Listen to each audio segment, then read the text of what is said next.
Mark, what's up? Hey, Tom, how you doing, bud? I'm well. What's up? Good. Listen, I'm a big fan. I normally listen. I've been listening for the past 3 years. I normally don't call, but there was a caller that called last Friday, and I'm like, I have to call Tom because normally when I disagree with you, it's because there's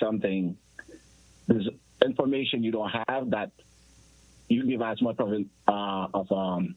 So what am I missing here, Mark? It says here you're calling about Haiti. We were talking about Haiti. We were talking about Haiti. Somebody called and said, hey, the president was a dictator. He didn't want to leave the country, and they assassinated him, and you can understand why. And your answer was, yeah, we need to intervene in Haiti. And both of you guys got this thing completely wrong. Okay. As a Haitian born and who's very educated on the issue of Haiti as well as the issues of this country, you guys are missing a lot. And I know you guys mean well. It's sometimes you don't have enough information. So here's what's going on. The president was sworn in a year after he was supposed to be president, after he was supposed to be sworn in, because they disputed the election. They found out that they thought the election was manipulated for him, and so they ran the election 3 times. And when he finally got sworn in, it was after the third election, so it took a whole year. So which means that he's a year behind. But according to the Haitian Constitution, the year that Congress sworn in, just like we do on January 20th, but Congress sworn in a few weeks before the president, that year is supposed to be the year that follows also the president also supposed to be sworn in and also leave office at the same time Congress sworn in. So there was a Haitian scholar, her name is Maniga. She's elite in terms of Haitian politics. She used that technicality to say that he was out of power, but he wasn't. He was only there for 4 years, and the Haitian president is supposed to be there for 5 years. So she used that to create chaos and started this whole idea of him being a dictator. But he had actually every right to be president for the next year and a half that he was supposed to be there. Now, interestingly enough, he got assassinated. And when, with every assassination, you follow the money. With any great crime, you follow where the money comes from. The guy they ended up finding out who funded the project was in Florida. And they went and spoke with him. He said, well, you normally fund these projects, but never a head of state. And when he got that call, he called the head of the FBI. I don't know how he has contact with him, Christopher Wray. And he said, hey, are you aware that the Haitian president has a bounty on him for him to be assassinated? And this is him talking. This is not me talking. Because when they went to question him, they asked him, why did you fund this project? Who's behind it?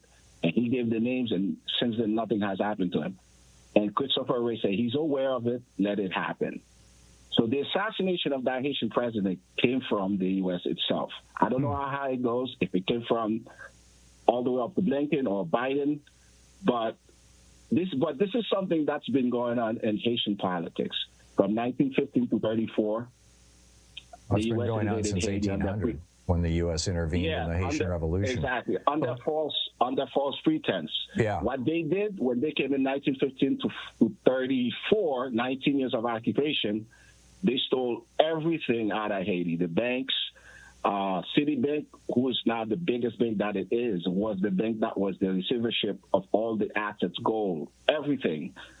They even took government land and gave it to private citizens in America. And then on top of that, Haiti has been paying France ever since the 1800s every year. But guess what, though? Guess what? I'm glad you brought that up. Tom, I love you.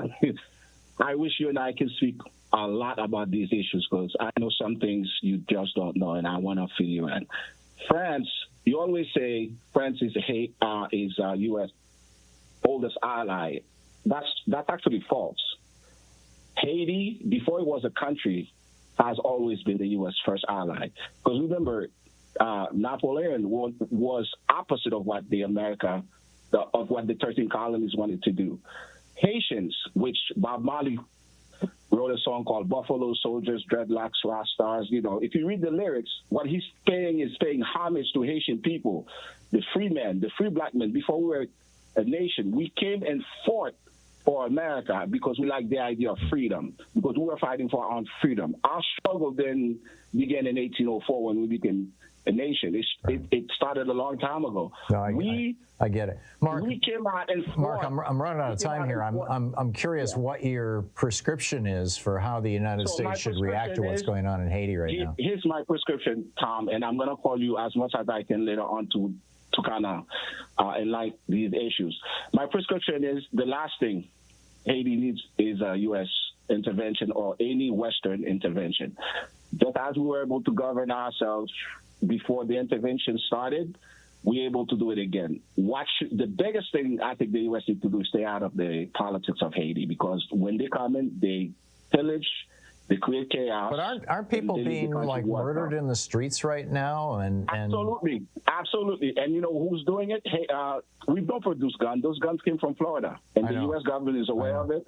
They're allowing it to happen because what they want is Haiti has a lot of gold.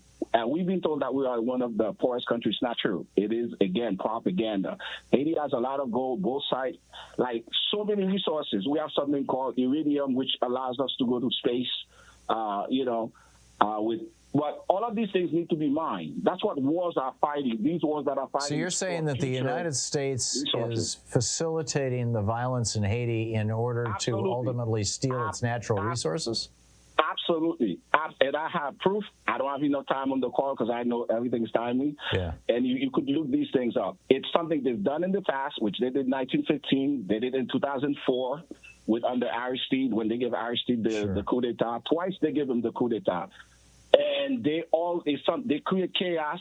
And there's a book called Gangsters of Capitalism, talks about that, talk about that history. There's a book you sometimes mention called the Kissinger Memorandum. Right. And then there's another book you mentioned called Fantasy Island, with the exploitation of, with the betrayal of Puerto Rico. I think it's one of those books that you sometimes read in your, and then, there's so many evidence to show that U.S. intervention is, and if you look historically, U.S. have never gone into a country and build it right back up. It's always for U.S. interests. Whenever you hear any U.S. administration talk about U.S. interests, almost all the time, it's never for the people on the ground. Yeah. And last but not least, I'll say this. When they invaded Haiti, and when the intervention happened, the first Aristide, which is in 92, when he got that coup d'etat, it actually came from here. Why did they give him the coup d'etat, Aristide? Because he was saying that, first, he was asking for reparation from France. Second, he was saying that every citizen, just like he was like the Bernie Sanders of Haiti, he wanted every Haitian to get Medicare from the government, to be taken care of, to have basic and George Herbert income. Walker Bush was president. And then the U.S. was like, how can we allow Haiti to be doing these things for his people while we here we're not doing it? If we this is why Reagan went after Nicaragua and Honduras. But when they started going left and having Social Security and Medicare for all. Exactly. So I'll say this: Haiti is a precursor of what can happen here, because the U.S. have allowed the oligarchs of Haiti, who are natural citizens also of the U.S., to run whatever they want to do in Haiti. And if what is happening in Haiti, if U.S. need to look at that as an omen to come if we don't stop the oligarchs here, because they're the one who are creating all of these chaos. So, okay, Mark, I've got to move along, but thank you for the crash course in Haiti. Thank you so much. In addition to bringing you the Thom Hartmann Program here on Free Speech TV and Video Media Online, we also have a whole set of ways you can interact with us and tools you can use to spread the word about the importance of democracy and the threats to it in our republic. First, there's your daily homework. Sue Nethercutt puts together a daily email newsletter that has a link to every story I discuss on the air, so you can find my sources and you can share them with your friends. It's free, and you can sign up at ThomHartmann.com. Second, I publish my daily take every day over at the HartmannReport.com website. That's also free if you want the daily 5 days a week rant in your inbox. No ads either. Third, we have the podcasts. There's the free 1-hour version of our daily show that's advertising supported. You can find that wherever you get your podcasts normally. And then there's also the podcast of the entire 3-hour show with no advertisements, and that's available by subscription over at ThomHartmann.com. So check them all out at ThomHartmann.com and HartmannReport.com.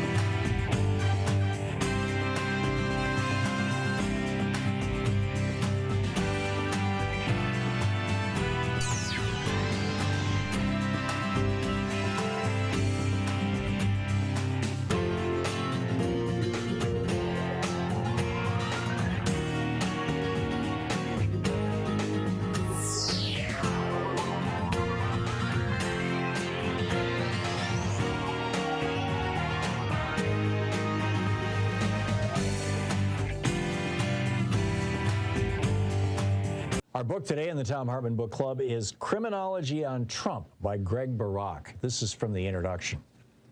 Criminology on Trump is about family business, habitual lawlessness, and the struggle for economic and political power. The central character, Donald Trump, is a con artist, a master gaslighter, and a shrewd racketeer. It is the story of how the Houdini of white-collar crime and the founder and CEO of the Trump Organization operated a criminal enterprise from within an incorporated organization beginning in 1980 and continuing up to and from within the bowels of the White House for 4 years. At the same time, it's the history of the causation of the social, psychological, and physical harms connected to the Donald and his associates before, during, and after the presidency.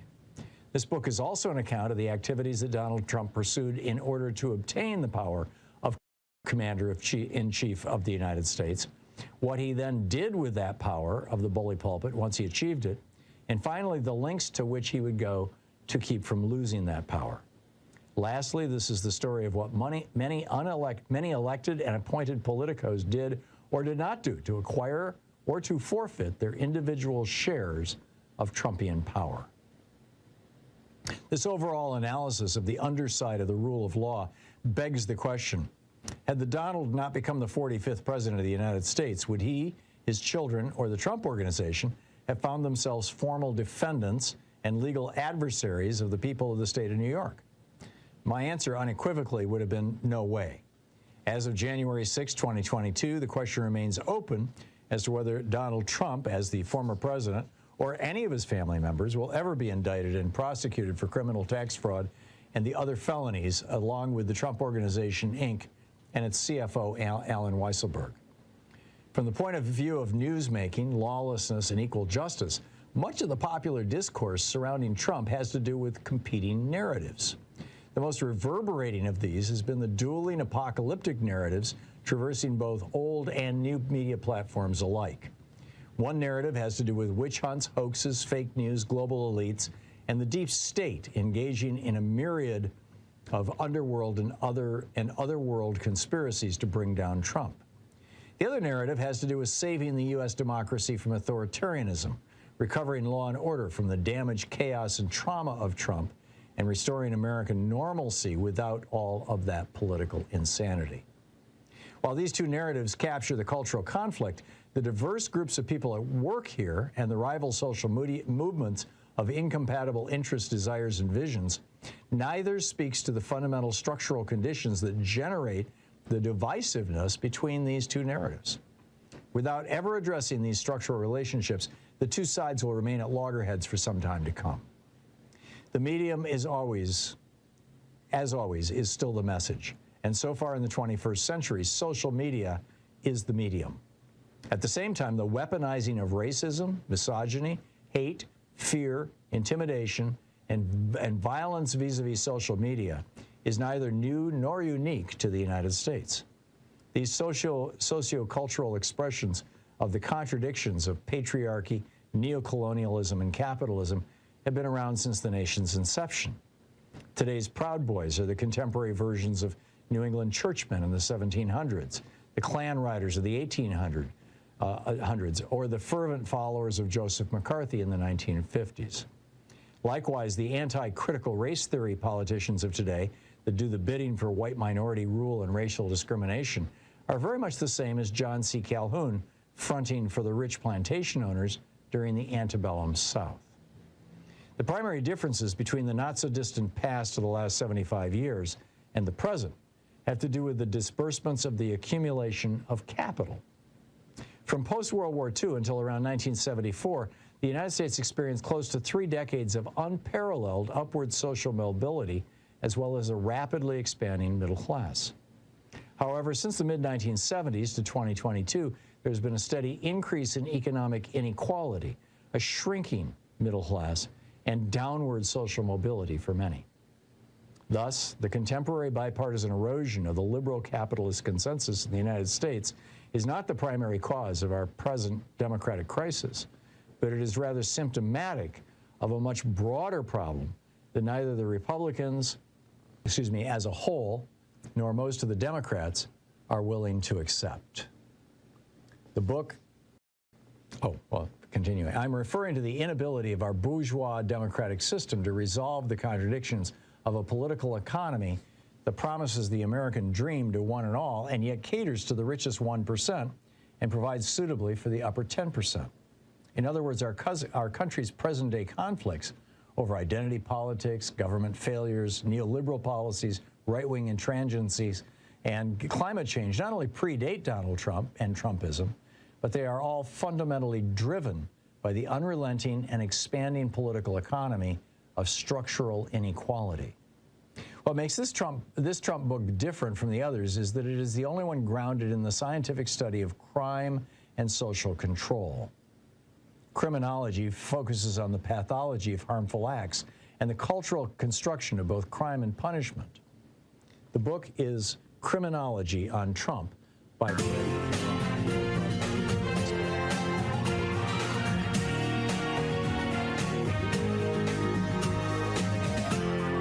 This is the Thom Hartmann Program. Hey, happy Thursday. A lot to talk about today, a lot going on. In just a moment, Congresswoman Pramila Jayapal will be with us for the entire hour, taking your calls if you'd like to get in line for that. The telephone number is 202-808-9925. In the second hour of our program, we're going to start off with Phil Ittner, the veteran war correspondent based out of Kyiv, Ukraine, giving us an update on what's going on there and how that is going on. Also, I want to get into my op-ed today over at Hartmann Report about, Jack Smith's evidence on Donald Trump seems absolutely shocking to the media. How quickly they forget. I mean, yesterday, or the day before yesterday, was Jimmy Carter's 100th birthday, and I didn't see a single media report that pointed out that the 1980 election was stolen from him by the Reagan campaign cutting a deal with the Iranians, and the former Republican lieutenant governor of Texas, Ben Barnes, laid the whole plot out to the New York Times. It was a big story for 2 days back 3 years ago. And the president of Iran, Abul Hassan Bani Sadr, came to the United States and said, I was the president when this happened, and we cut a deal with Reagan. I mean, it's all right there. Why don't we talk about these former Republican crimes, or like, Nixon cutting a deal with the Vietnamese to blow up LBJ's peace efforts? So that's in the second hour of the program. Also, the 11 most shocking, damning, and weird revelations from the DOJ's new 165-page bombshell motion. And in the third hour of our program, LaTosha Brown is going to drop by. She's the co-founder of Black Voters Matter and the Black Voters Matter Fund, about the VP debate and, just some of the stuff that's been, actually a lot of the stuff that Tim Walz is doing, signing the Crown Act, propelled by the killing of George Floyd in 2020, key police reforms, the African American Family Preservation Act, a lot of cool stuff that Tim Walz has involved himself in over the years. So that's our program today. But to start out, Congresswoman Pramila Jayapal, the chair of the Congressional Progressive Caucus. She represents the 7th District of the state of Washington. She's the senior whip of the Democratic Caucus, ranking member of the Immigration Subcommittee. Her website is Jayapal, Jayapal.house.gov. Rep Jayapal on Twitter, or Pramila Jayapal. That's the campaign Twitter, whatever you call it, handle. Representative Jayapal, so glad to have you back with us. Thank you for joining us. What's on your mind today? What are the things that are that have you interested?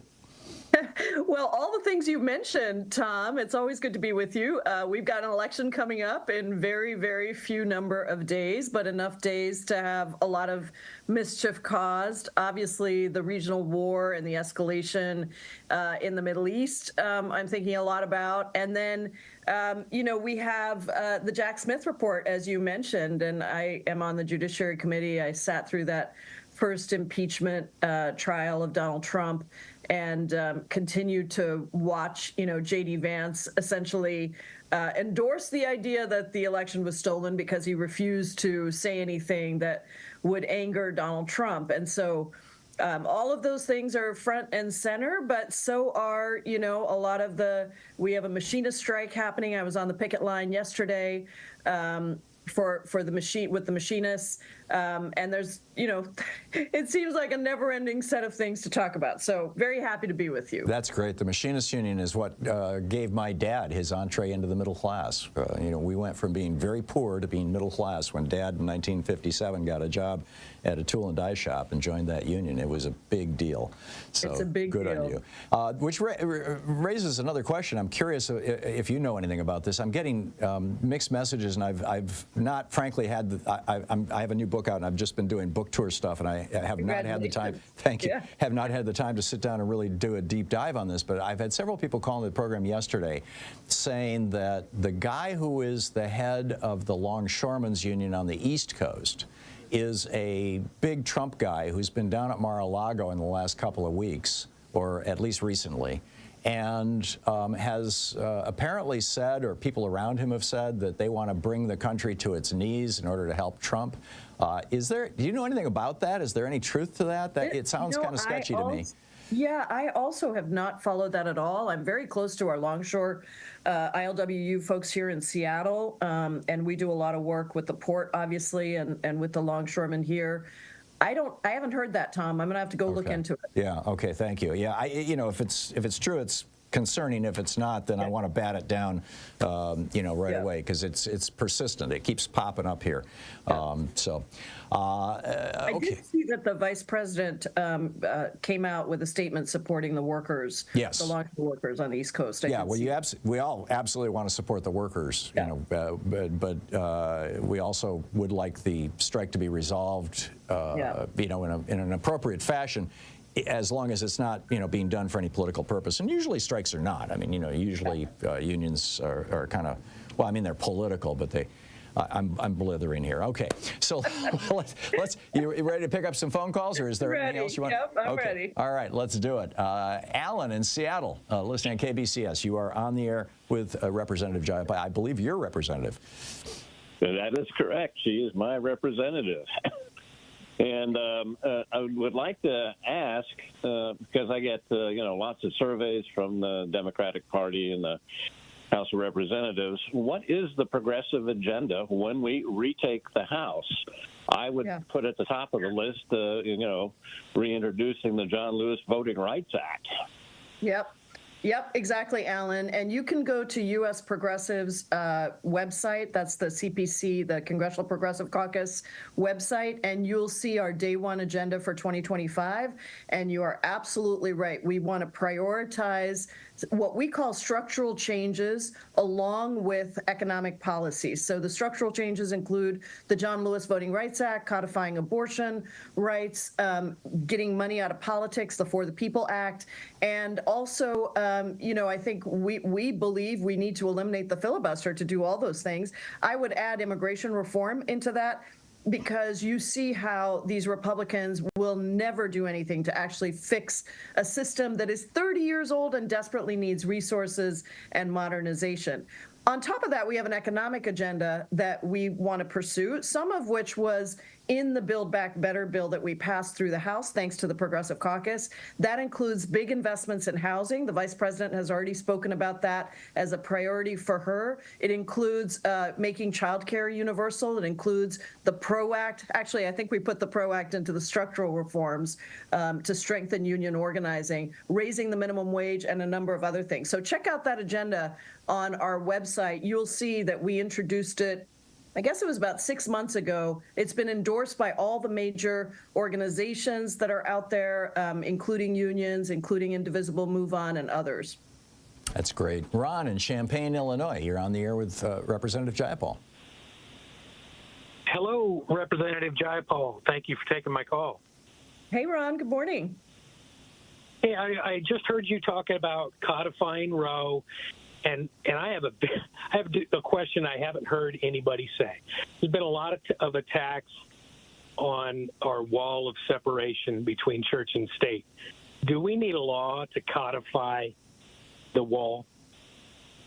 It's an interesting question. We've been talking about that a lot. I'm a member of the Free Thought Caucus, led by Jared Huffman from California. And we have this conversation a lot because we see the sort of disintegration of that separation when you have a Speaker of the House and Mike Johnson who, literally prays on the House floor and there are prayers that start off every session in the morning, and they have increasingly become much more religious and exclusive. We have complained about that several times. And then, of course, if you look at the Project 2025 agenda, it is absolutely a right-wing, sort of very Christian nationalist agenda. And so we haven't looked at legislation yet on this. So let me think about that. In fact, there might be some things I'm not aware of. But you are right to point it out as a really big problem and one of the ways in which the extreme Republican Party is going in terms of shaping their agenda. It's 15 minutes past the hour. Representative Pramila Jayapal is with us, the chair of the Congressional Progressive Caucus, taking your calls for the hour in a National Progressive Town Hall meeting. Stay tuned. We'll be right back with more of your calls for Representative Jayapal. We'll be right back.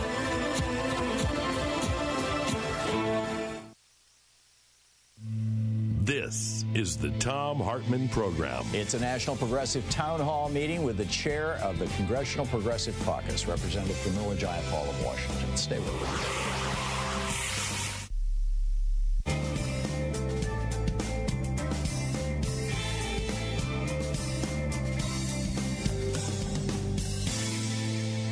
And welcome back. Ron in Holyoke, Massachusetts. You are on the air with Representative Jayapal.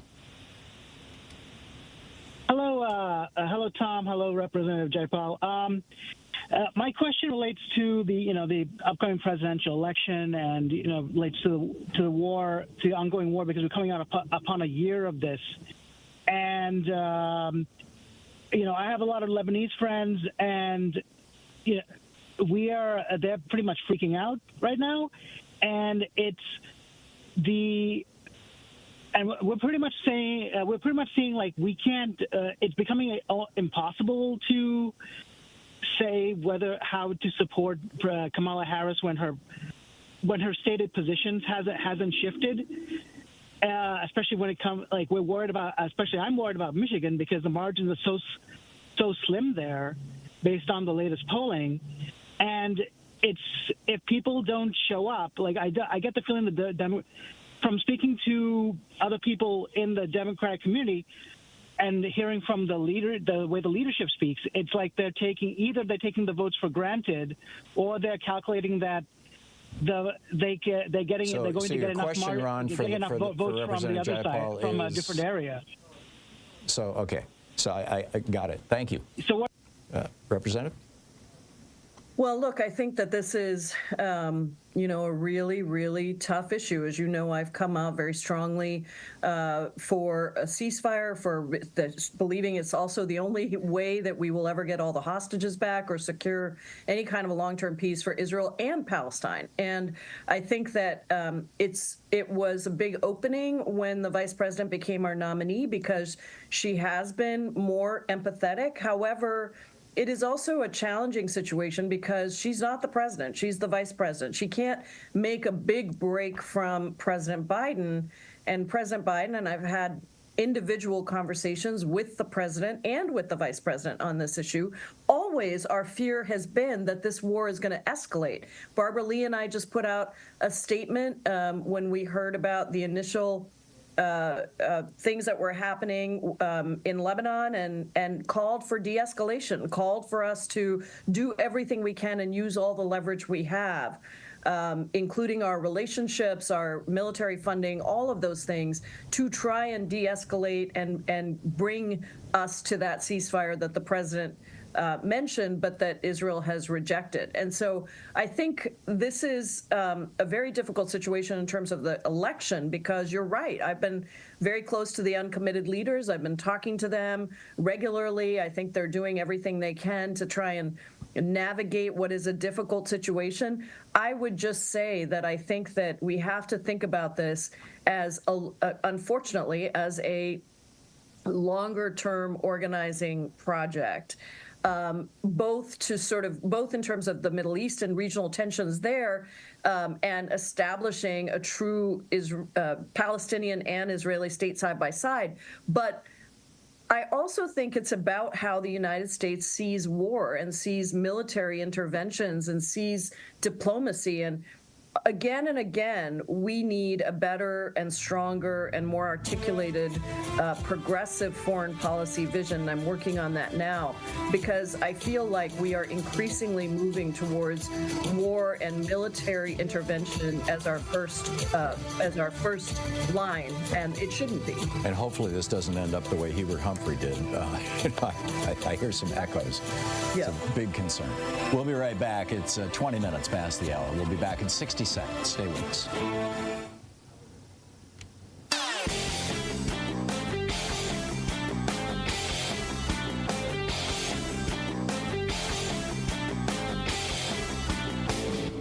Change starts with you. You can be calling your Democratic or Republican representatives to let them know what you think by calling 202-224-3121. It's the Capitol switchboard. It'll get you right through to them.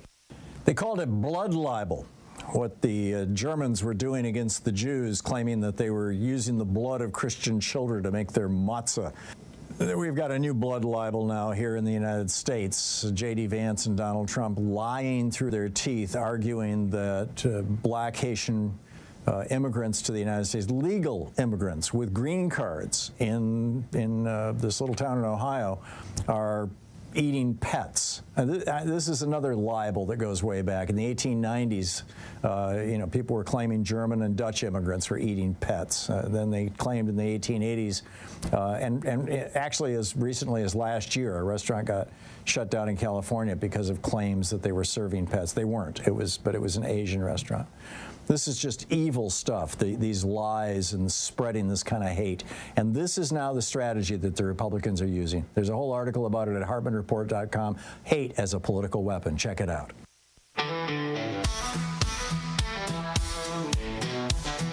I'm here on the airwaves, ready for the fight. I'm challenging the voices that think they know what's Welcome back. right. 21 minutes past the hour. Representative Pramila Jayapal with us for the hour, taking your calls. The chair of the Congressional Progressive Caucus. Diane in White Plains, New York. You are on the air with Representative Jayapal. Thank you. Good morning to you both. It's an honor to speak with both of you. Representative Jayapal, I have just a very simple request. I think that there is a large block of voters I don't hear anyone talking about except for, say, Reverend William Barber, and that's the poor and the low-wage workers. One of the most consistent criticisms and concerns I hear is that they're not spoken to. It doesn't take much. And I believe that the turnout, the return, would be phenomenal. I don't know the numbers, I've heard various amounts, but there's tens of millions of people who are in this category who vote or don't vote because they don't think anybody cares and is speaking to them. And I know that Kamala Harris has her 72-page economic policy, which of course nobody's talking about. They ask for policy, she gives it to them, they don't talk about it. But I'm sure that somehow a message can be crafted to them. So if you could somehow pass that to them, I think it's really important. Thank you. Thank you, Diane. Yeah, thank you so much. I was looking to see what the number of my resolution on this that we worked on with the Poor People's Campaign. Barbara Lee and I introduced a resolution to eradicate poverty, and we did it with the Poor People's Campaign. It's called the Third Reconstruction, Fully Addressing Poverty and Low Wages from the Bottom Up. So please check that resolution out. Make sure your member of Congress is signed on to it. You're absolutely right. 120 million Americans who are poor or low wage. And that is why we have been pushing so hard on an economic agenda that is broad and really addresses economic, racial, and gender justice. And I think that's what you'll see in our resolution, as well as foreign policy, by the way, in terms of reducing our defense spending on the military, cutting out waste, fraud, and abuse, and instead investing in the things that allow poor people to lift up. I think the campaign has been going to areas that have a lot of poor people and obviously working with organizations that are helping to turn those out. But it's why we keep emphasizing the economic message. Things like raising the minimum wage, things like, addressing racial justice issues that are important to many of our communities. And so I think that is absolutely, we agree with you, and we're working to turn those folks out along with Reverend Barber, who's a dear friend, and we work very closely together. Also to make sure that the stories of poor and low wealth people come out and the power of folks to vote and to deliver the kinds of results that I think we all are looking for. Jim in Las Vegas, you're on the air with Representative Jayapal. By the way, we have about a minute and a half to a hard break. Okay, thank you both for taking my call. Good morning. My question is, what can be done to reform the system for people that are trying to get onto Social Security disability? Right now, the system goes by a person's gross income and not their net income. So some people that are trying to get on Social Security disability, they're trying to make, just get by, are doing things like running eBay stores where they have to, pay for their supplies. They also pay taxes on it.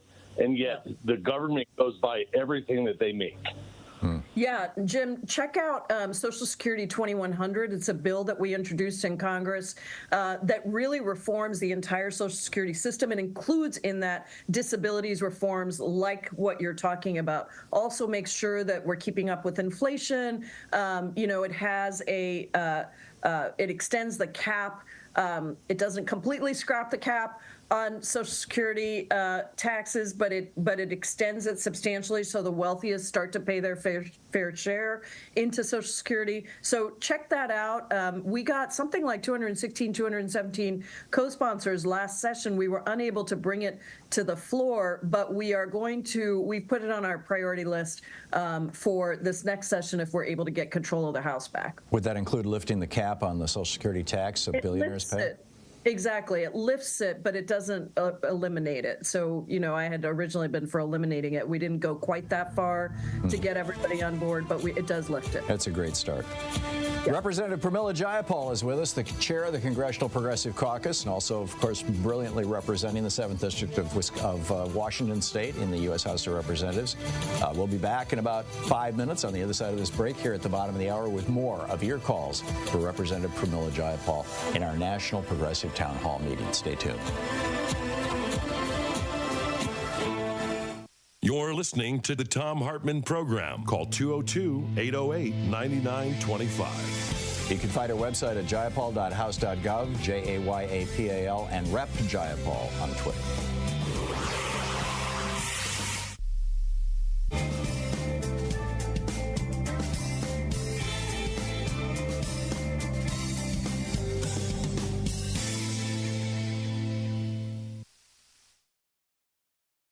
Our book today in the Thom Hartmann Book Club is Criminology on Trump by Greg Barak. This is from the introduction. Criminology on Trump is about family business, habitual lawlessness, and the struggle for economic and political power. The central character, Donald Trump, is a con artist, a master gaslighter, and a shrewd racketeer. It is the story of how the Houdini of white-collar crime and the founder and CEO of the Trump Organization operated a criminal enterprise from within an incorporated organization beginning in 1980 and continuing up to and from within the bowels of the White House for 4 years. At the same time, it's the history of the causation of the social, psychological, and physical harms connected to the Donald and his associates before, during, and after the presidency. This book is also an account of the activities that Donald Trump pursued in order to obtain the power of Commander-in-Chief of the United States, what he then did with that power of the bully pulpit once he achieved it, and finally the lengths to which he would go to keep from losing that power. Lastly, this is the story of what many elected and appointed politicos did or did not do to acquire or to forfeit their individual shares of Trumpian power.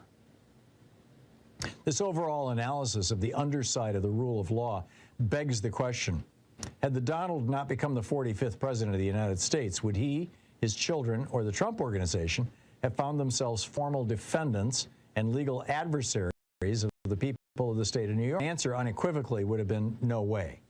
As of January 6, 2022, the question remains open as to whether Donald Trump, as the former president, or any of his family members will ever be indicted and prosecuted for criminal tax fraud and the other felonies, along with the Trump Organization, Inc., and its CFO, Alan Weisselberg. From the point of view of newsmaking, lawlessness, and equal justice, much of the popular discourse surrounding Trump has to do with competing narratives. The most reverberating of these has been the dueling apocalyptic narratives traversing both old and new media platforms alike. One narrative has to do with witch hunts, hoaxes, fake news, global elites, and the deep state engaging in a myriad of underworld and otherworld conspiracies to bring down Trump. The other narrative has to do with saving the U.S. democracy from authoritarianism, recovering law and order from the damage, chaos, and trauma of Trump, and restoring American normalcy without all of that political insanity. While these two narratives capture the cultural conflict, the diverse groups of people at work here and the rival social movements of incompatible interests, desires, and visions, neither speaks to the fundamental structural conditions that generate the divisiveness between these two narratives. Without ever addressing these structural relationships, the two sides will remain at loggerheads for some time to come. The medium is always, as always, is still the message. And so far in the 21st century, social media is the medium. At the same time, the weaponizing of racism, misogyny, hate, fear, intimidation, and violence vis-a-vis social media is neither new nor unique to the United States.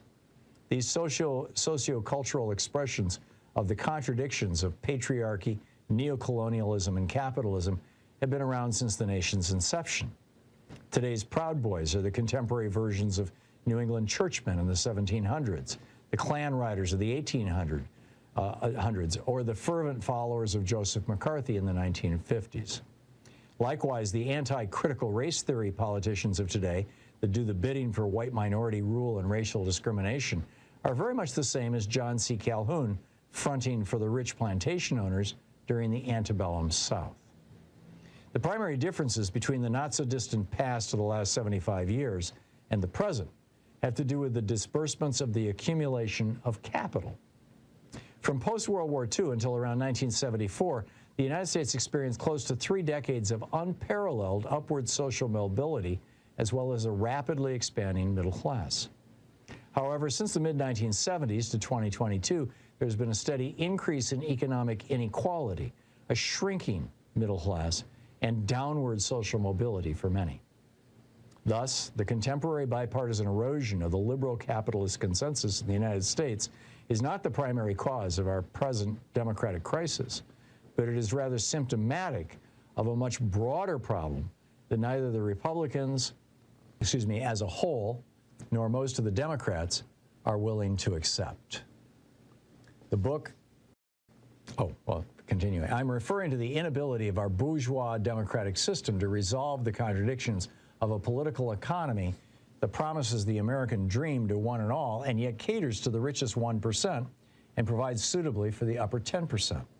In other words, our country's present-day conflicts over identity politics, government failures, neoliberal policies, right-wing intransigencies, and climate change not only predate Donald Trump and Trumpism, but they are all fundamentally driven by the unrelenting and expanding political economy of structural inequality.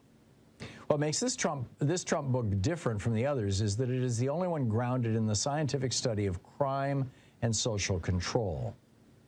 Criminology focuses on the pathology of harmful acts and the cultural construction of both crime and punishment. The book is Criminology on Trump by Greg Barak. Greg Barak, by the way, is an expert in criminology, as you might guess.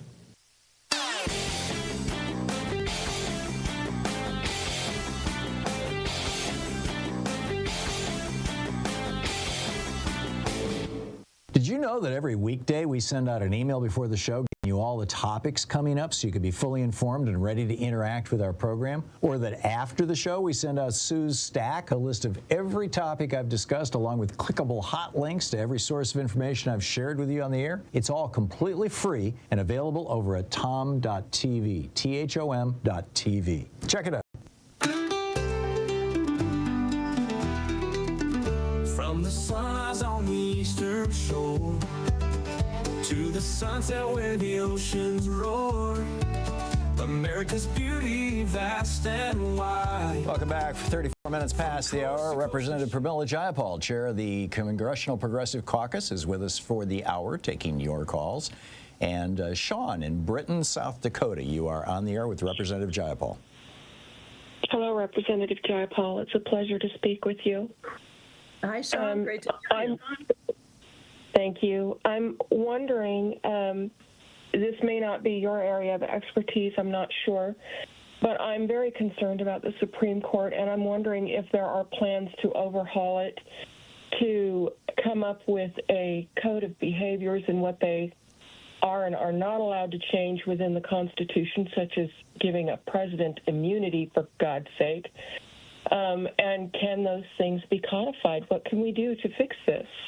Yeah, absolutely. Very much up my alley. I'm on the Judiciary Committee. Elizabeth Warren and I introduced a Supreme Court Ethics and Transparency Bill, which goes to some of the corruption on the Supreme Court. I'm also a co-sponsor with Hank Johnson of a bill that expands the Supreme Court. I think there are a number of ways to reform the Supreme Court, but I think that these are really critical because if you look at the trust ratings of the Supreme Court, the highest court in the land, people don't trust that they are actually looking at things in an unbiased way. It's just become a very politically driven, extreme right-wing majority. And even the Chief Justice, there are troubling reports of how he worked to ensure that he was protecting Donald Trump in many of the decisions. We also know, obviously, about Clarence Thomas and all of the corruption that's been happening. So this is a really important issue. I've been working also with Sheldon Whitehouse on this. I know he's working with the Judicial Conference to try and bring about reforms to the Supreme Court. But it has become, I think, one of the top issues. So thank you for calling it out. I've been doing rallies in front of the Supreme Court, talking about the reforms we need to do. And of course, Elizabeth and I are pushing our bill to at least bring ethics. I think most people don't know that the Supreme Court is the only court that does not have accountable ethics standards, just a voluntary thing that says, well, tell us when you think that there's a problem, is clearly not working. We actually need accountability and outside verification of conflicts of interest and crackdowns on corruption. Sandy in Sterling, Colorado, you're on the air with Representative Jayapal. Thank you for taking my call, and good morning. I'd like to know where the Equal Rights Amendment is, and why isn't it law now, and it didn't have a time limit on it. Can the President of the United States, Biden, take it out and make it an amendment, make it into law before we get the first female president? No, but the efforts, he can't do that, but the efforts to move that forward are absolutely essential and ongoing. And you might know that we were just waiting for one state. That one state came along, but we had to deal with the fact that people, that there were some people who read that as coming after the time limit had expired. So we are still working very hard to pass that and to make it part of our Constitution and to make sure that we have those protections across the board. Karen in St. Petersburg, Florida, you're on the air with Representative Jayapal. Yes, good afternoon or good morning. I'm just calling to reaffirm the Voting Rights Act. I'm just really worried and hope that that is one of the top priorities, just because if we don't have the right to vote, nothing else will ever get done. So that really is a top priority for me. I mean, I love everything that you do, but to me, that is, without the vote, we can't get anything done. And that's all I have to say. Thank you. Yeah, no, thank you. You're absolutely right. That's why it's one of our top structural reforms. And I would just say the John Lewis Voting Rights Act and the Freedom to Vote Act, which is essentially getting money out of politics and testing, for example, a public financing voucher system similar to what we have here in Seattle. Those two are sort of combined. We want them to move together because they are both really essential for protecting and expanding voting rights. So that is what we're pushing, and we hope that we're successful. But we do need a trifecta to get any of these things done. We need the Senate, a majority in the Senate, we need a majority in the House, and we need the White House. And then I do believe that just like we're talking about codifying abortion rights and suspending the filibuster, we would do that for voting rights. Of course, as I've said before, Tom, I think we should eliminate the filibuster entirely. So let's see what we get to. Amen. Yes. Yay for democracy. Yes. Alex in Seattle, you're on the air with Representative Jayapal. Hi, I live in Seattle, and I'm very happy with my representation. I listened to a program here in Seattle on the radio called On Point. They discussed J.D. Vance and his influences about 6 weeks ago. Apparently, he believes democracy in the U.S. is a failed experiment. He believes in oligarchy. Why aren't the Democrats all over this, including at the debate on Tuesday? Well, I think it's, I have not been in line with how our administration has been handling the crisis in the Middle East. I do think that the president has been clear about the JCPOA, and, we've been trying to make sure that Trump, who has a very different opinion on this, does not get into power, because I think it would just encourage all of the dictators and oligarchs around the world. But I think yours is a good question. I don't really have an answer for it other than to say we're trying to move in the same direction, but rowing in the same direction in the Democratic Party is not always easy. Carol in Coeur d'Alene, Idaho. You're on the air with Congresswoman Pramila Jayapal. Hello, Tom. Good to talk to you again. And Representative Jayapal, good to talk to you. I think this is my first time. But I wanted to speak on behalf of the Palestinians that live here in the United States to really take seriously with regards to the upcoming vote between the two candidates. One candidate, I'll just call him with the Supreme Court justices, three justices, the oathbreaker insurrectionist, it supports Netanyahu and has had repeated visits with him on this strategy of what he's pulling off there. They're both trying to escape corruption and the enforcement of the laws that they have broken. So I just wanted to reiterate, between the two candidates, which one will not deport you? And again, it's the oathbreaker insurrectionist that will be, and is openly stated, he will deport you. So we have to take the first thing first, which is to vote for the correct candidate on your behalf. And that's what I wanted to say. Thank you, Carol.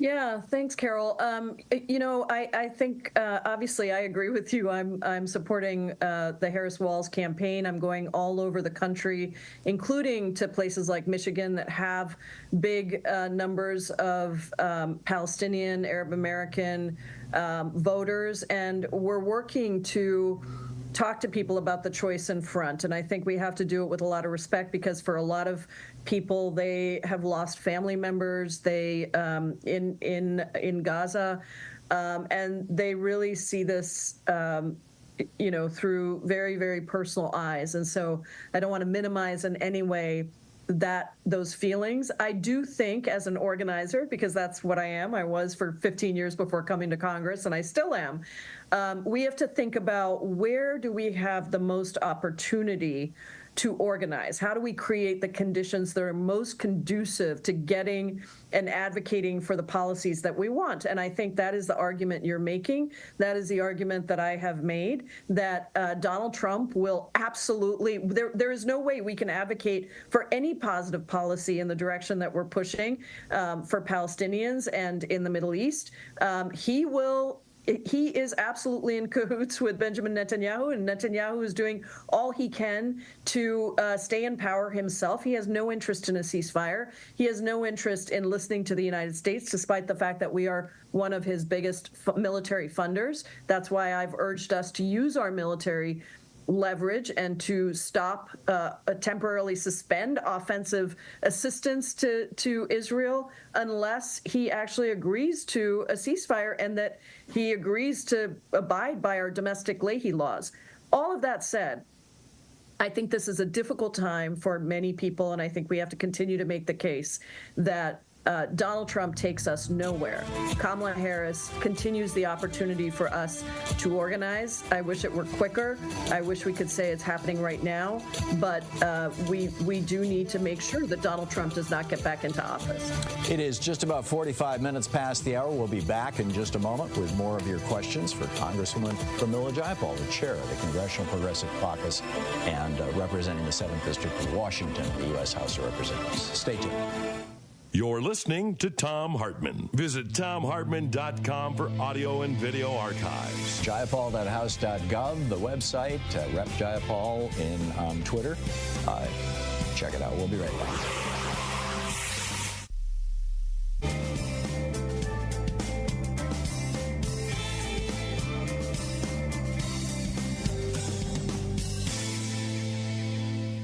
And welcome back. George in Santee, California. You are on the air with Representative Jayapal. Thank you, Tom. In the Israeli-Palestinian situation, rather than a two-state solution, why couldn't there be a one-state solution and make the Palestinians an equal part of Israel's society?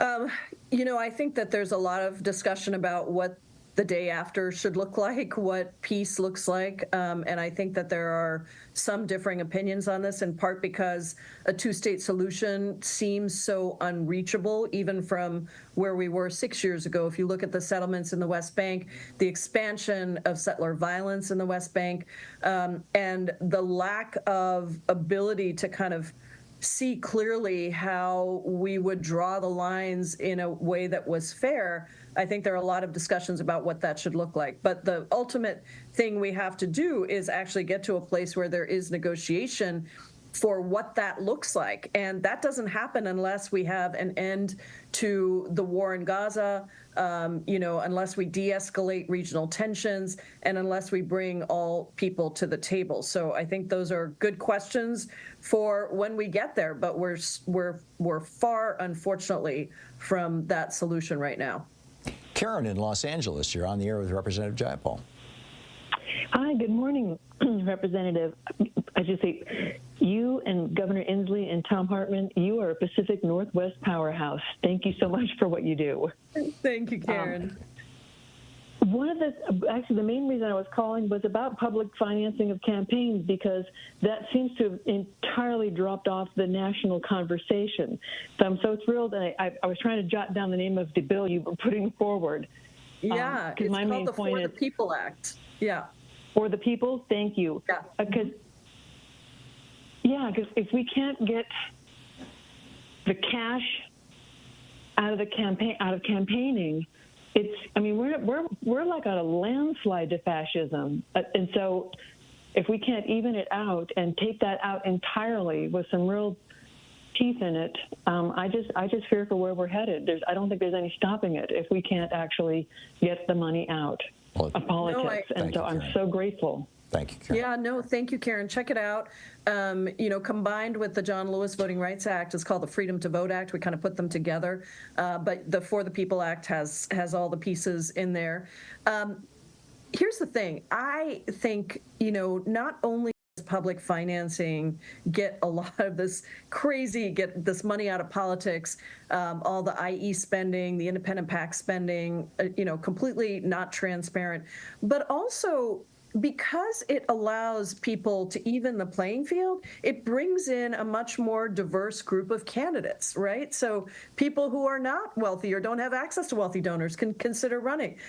Middle-class working folks could consider running. People of color who often are at a disadvantage in raising the money could consider running. And we're seeing that happening where you have publicly financed campaigns. That's not to say it's a silver bullet, but it is really important. We do have an example of it here in Seattle. It is in the national bill as sort of a pilot program. We weren't able to get it in there, to mandate that, because this is very baked into our system. And, we're seeing now Republican donors put millions of dollars into a race that's not even in their state to buy that seat, and it's just horrific. So we're seeing it wall to wall on television here in Portland too. Exactly. We'll be right back. It's in 60 seconds. Stay tuned. I've got to read an ad on the commercial side. You'll hear a promo here. We'll be right back.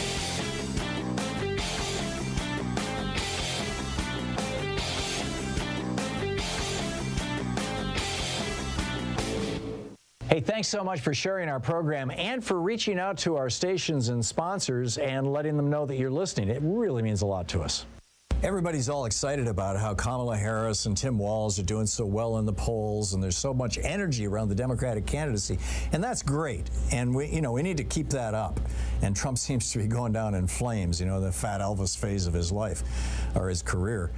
But it's important to realize that over $6 billion has been raised so far in dark money from mostly right-wing billionaires and big corporations, and none of it has been spent yet. September, October, it's coming. There's a tsunami of dark money coming, and we need to get ready for it. And the big way to get ready for it is to double down on registering people to vote, phone banking, sending out postcards, talking to neighbors and friends, getting the word out, because it's gonna come down to people. It's going to come down to people power. There's a whole article about this called "Will Democracy Survive the Tsunami of Dark Right-Wing Money Coming This Fall" over at HartmannReport.com. Check it out.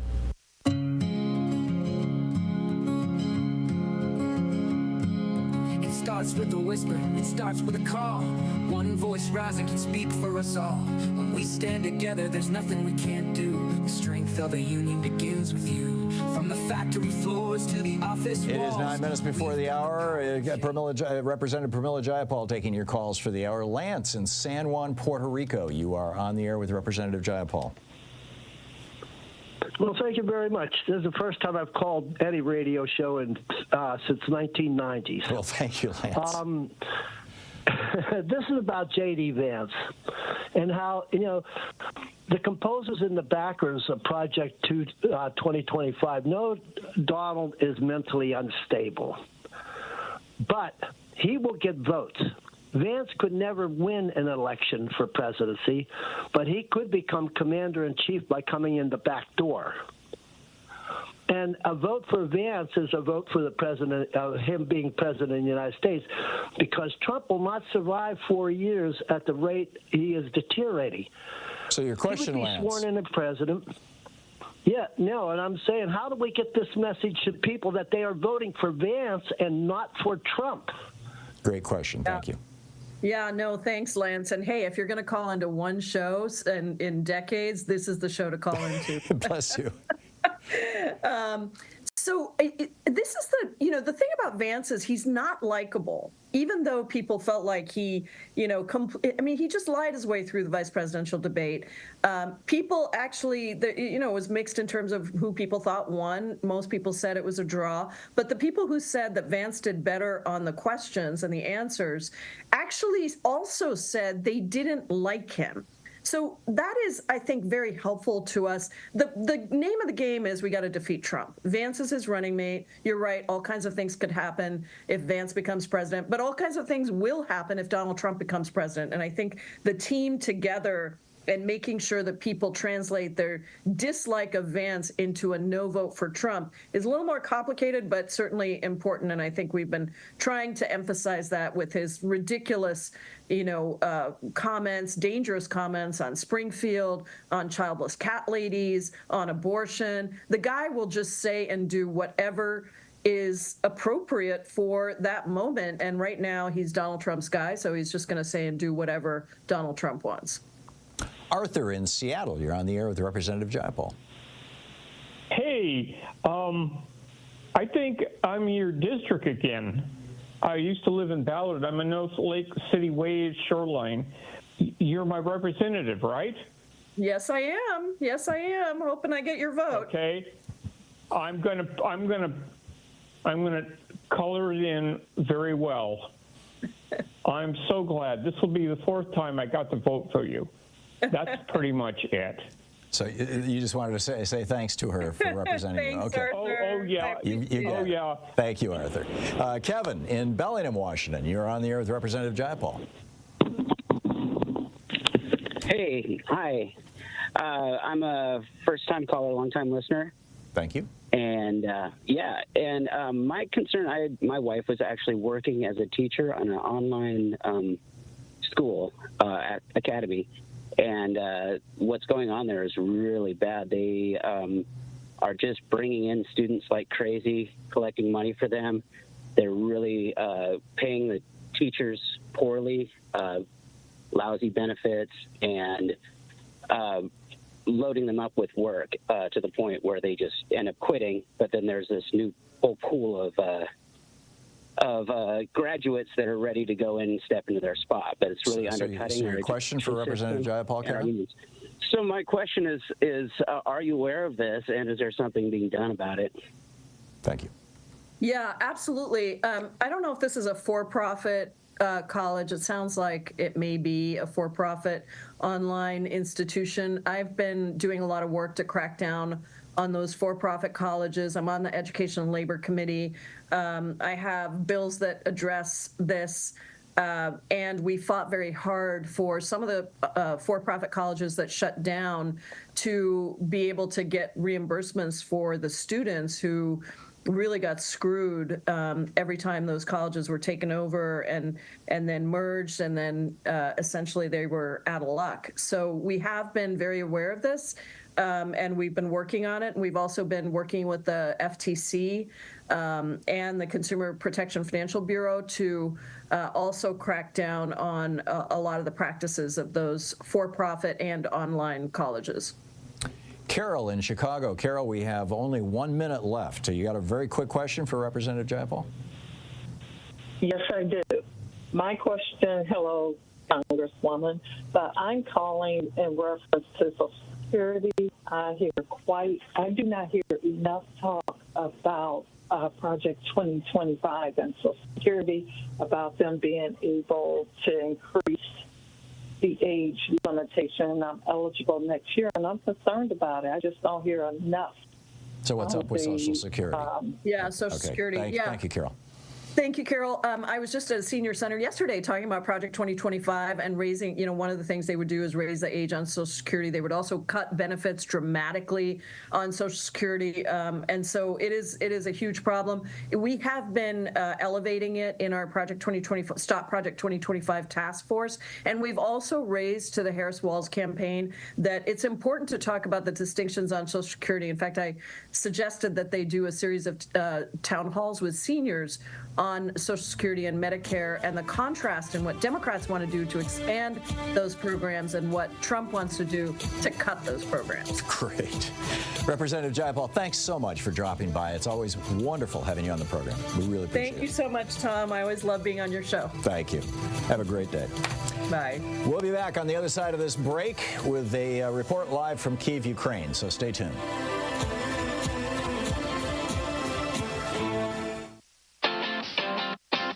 You're listening to Thom Hartmann. In addition to bringing you the Thom Hartmann Program here on Free Speech TV and Video Media Online, we also have a whole set of ways you can interact with us and tools you can use to spread the word about the importance of democracy and the threats to it in our republic. First, there's your daily homework. Sue Nethercutt puts together a daily email newsletter that has a link to every story I discuss on the air, so you can find my sources and you can share them with your friends. It's free and you can sign up at ThomHartmann.com. Second, I publish my daily take every day over at the HartmannReport.com website. That's also free if you want the daily 5 days a week rant in your inbox. No ads either. Third, we have the podcasts. There's the free 1-hour version of our daily show that's advertising supported. You can find that wherever you get your podcasts normally. And then there's also the podcast of the entire 3-hour show with no advertisements, and that's available by subscription over at ThomHartmann.com. So check them all out at ThomHartmann.com and HartmannReport.com.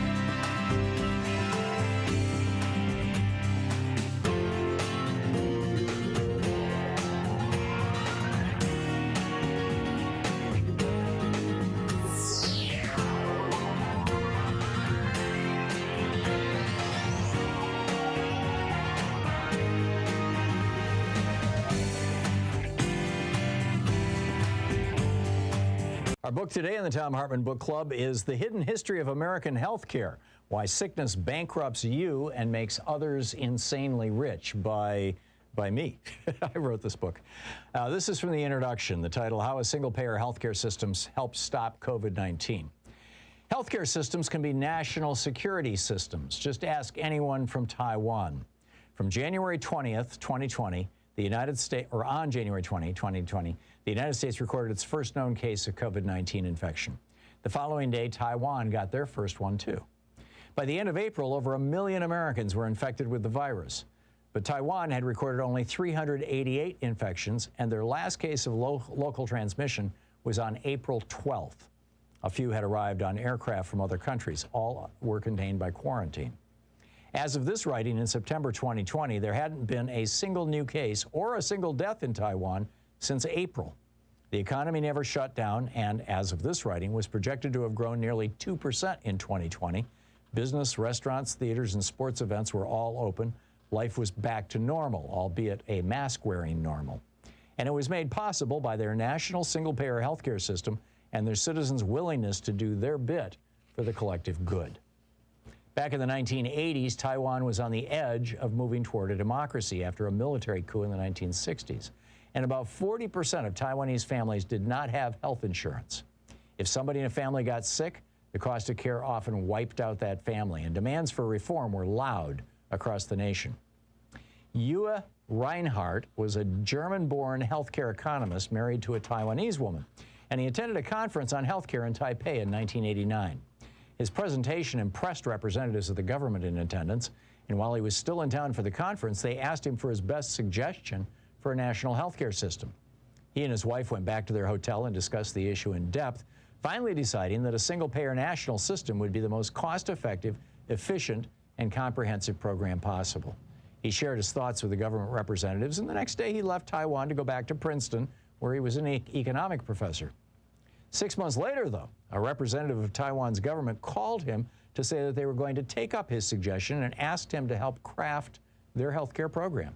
He enthusiastically agreed, and by 1995, Taiwan had instituted one of the world's best single-payer healthcare systems. Today, everybody in Taiwan is fully covered for doctor and hospital services. Everybody has a driver's license-like healthcare card, which accesses their entire medical history.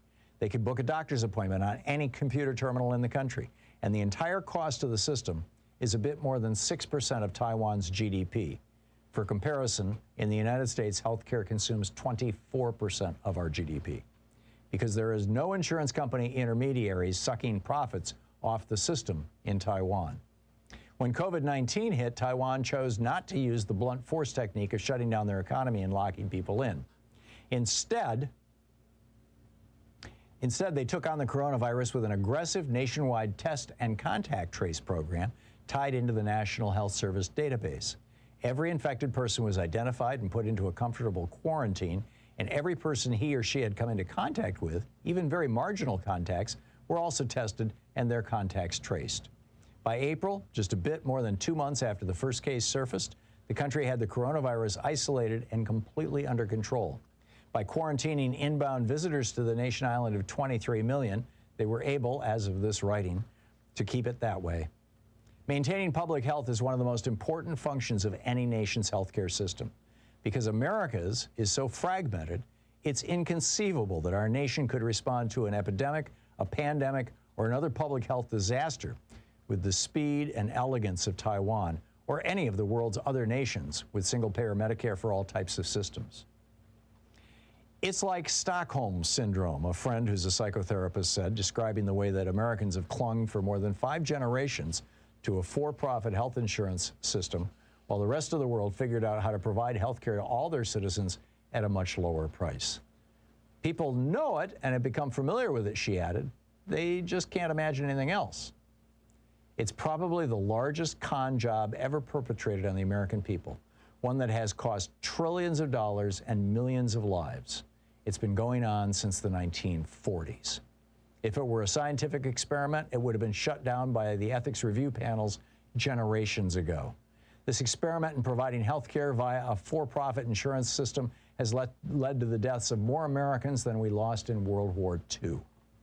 Every year, over 500,000 Americans go bankrupt, often losing everything they've worked their entire lives for because somebody in their family got sick. That's 500,000 families a year, every year, for the past few decades. And the coronavirus, of course, has only made things worse. Perhaps most galling, this massive ripoff is costing our entire nation and each of us individually a fortune. Insurance premiums right now make up 22% of all taxable payroll, well above what the cost of Medicare for all would be at around 14% when first put into place, dropping down to around 10% within a few years as previously uninsured people get their health needs up to date. As the health insurance, drug, and hospital parasites push their suckers deeper and deeper into our body politic, spending on health care by Americans went up 25% between 2000 and 2014. The book, The Hidden History of American Health Care by Thom Hartmann.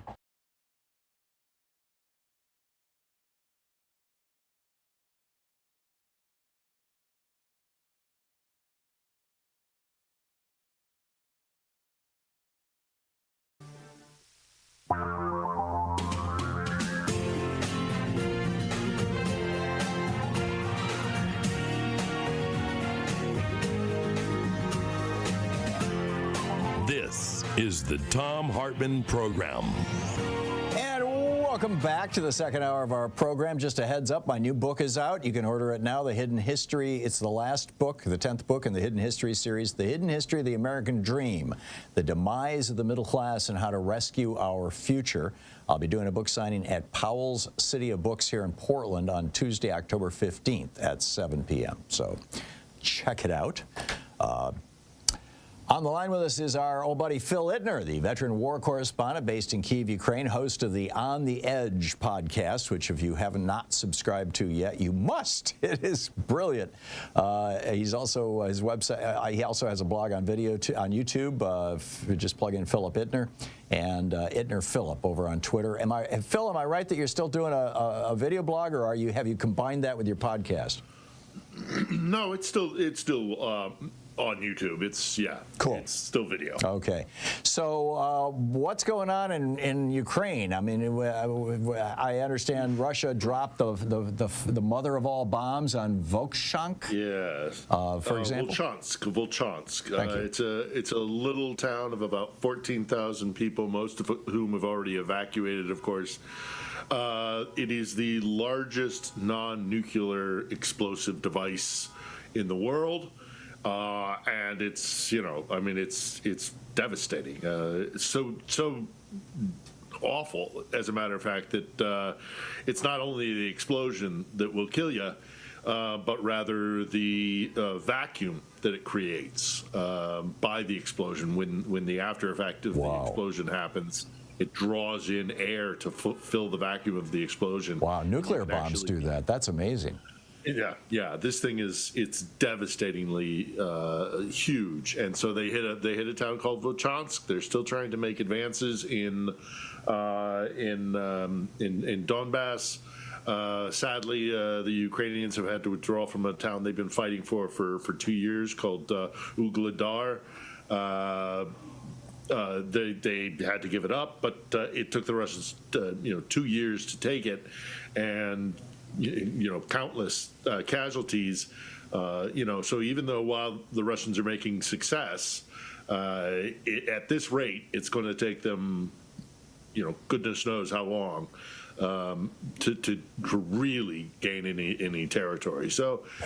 No, not the greatest of news on the battlefront here in Kiev. We had a visit by the new NATO Secretary General Mark Rutte, a former Dutch Prime Minister, known to be very pro-Ukrainian, and also known to be very good at creating coalitions, which obviously is something NATO still needs to do. And if God forbid Donald Trump gets in after November, more European coalition building within NATO will be needed because Trump has openly stated that he's not a fan of the alliance. So Rutte here only on his second day of assuming the position of Secretary General, so that's taken as a positive as well.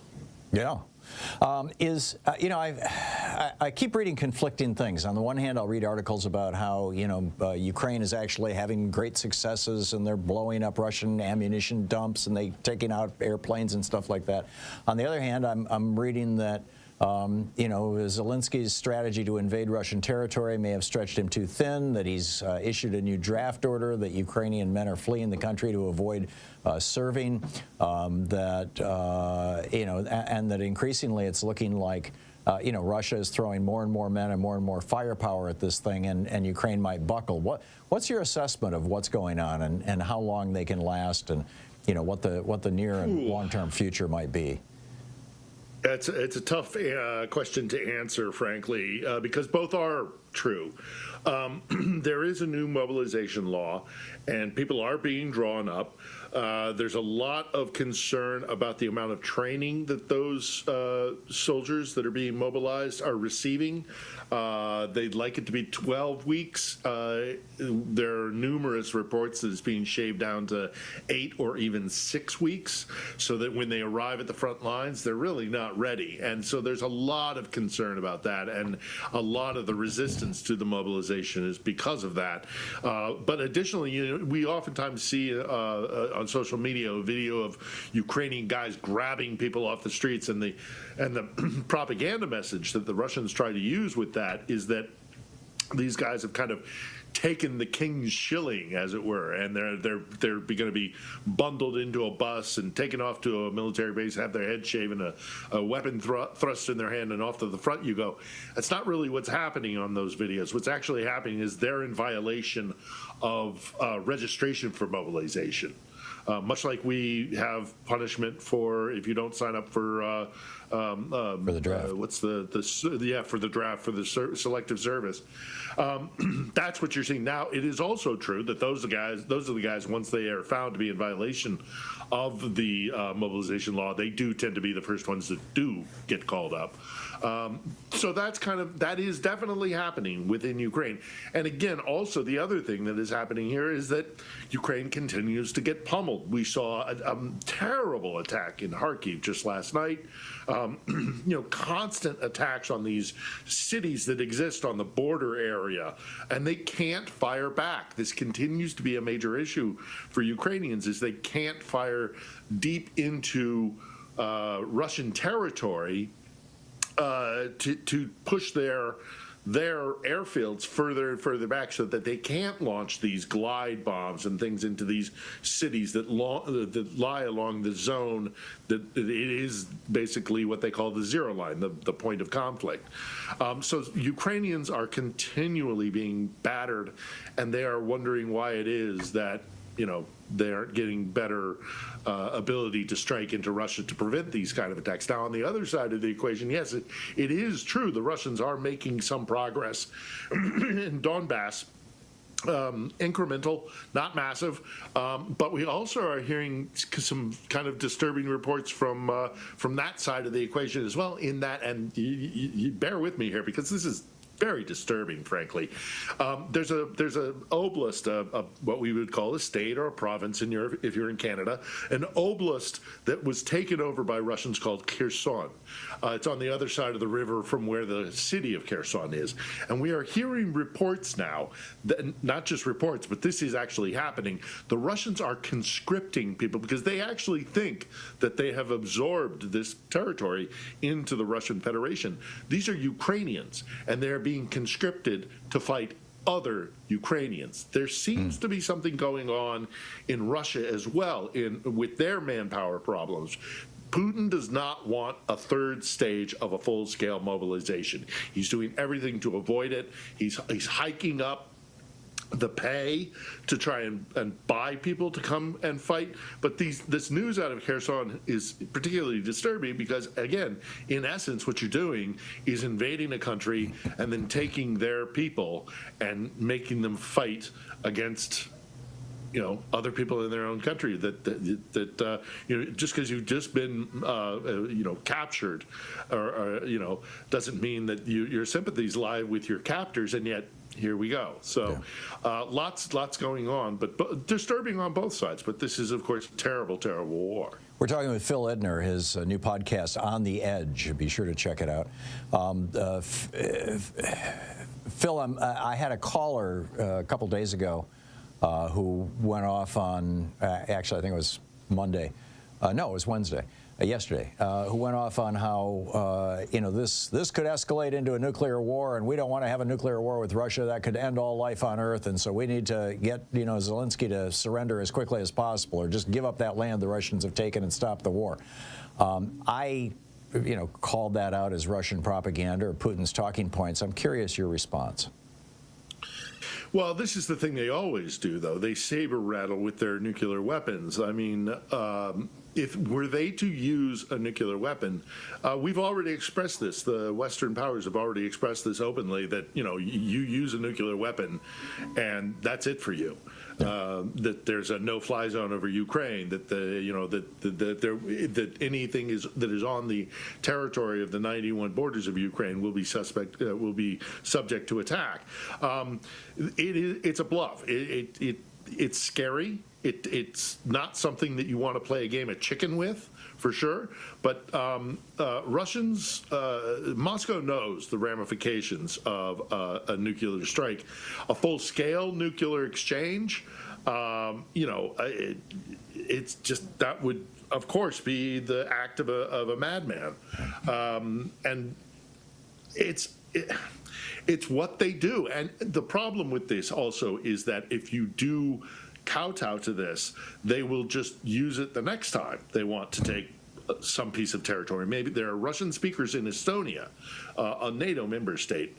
They could just say, well, and if we said anything about it, they could go, we have our arsenal, our nuclear arsenal, and we would have to kowtow. So the problem with allowing that scare tactic and that psychological warfare to work on you is then it'll work the next time, and it'll only involve. And it's a bluff. It's a bluff.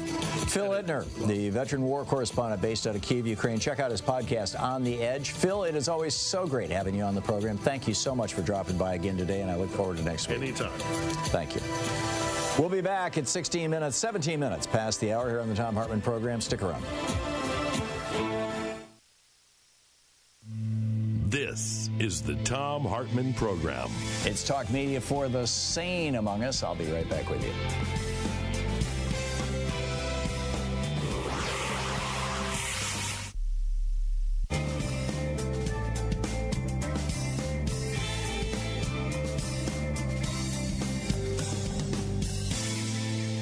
Welcome back. Lowell in Salem, Oregon. Hey, Lowell, what's on your mind today?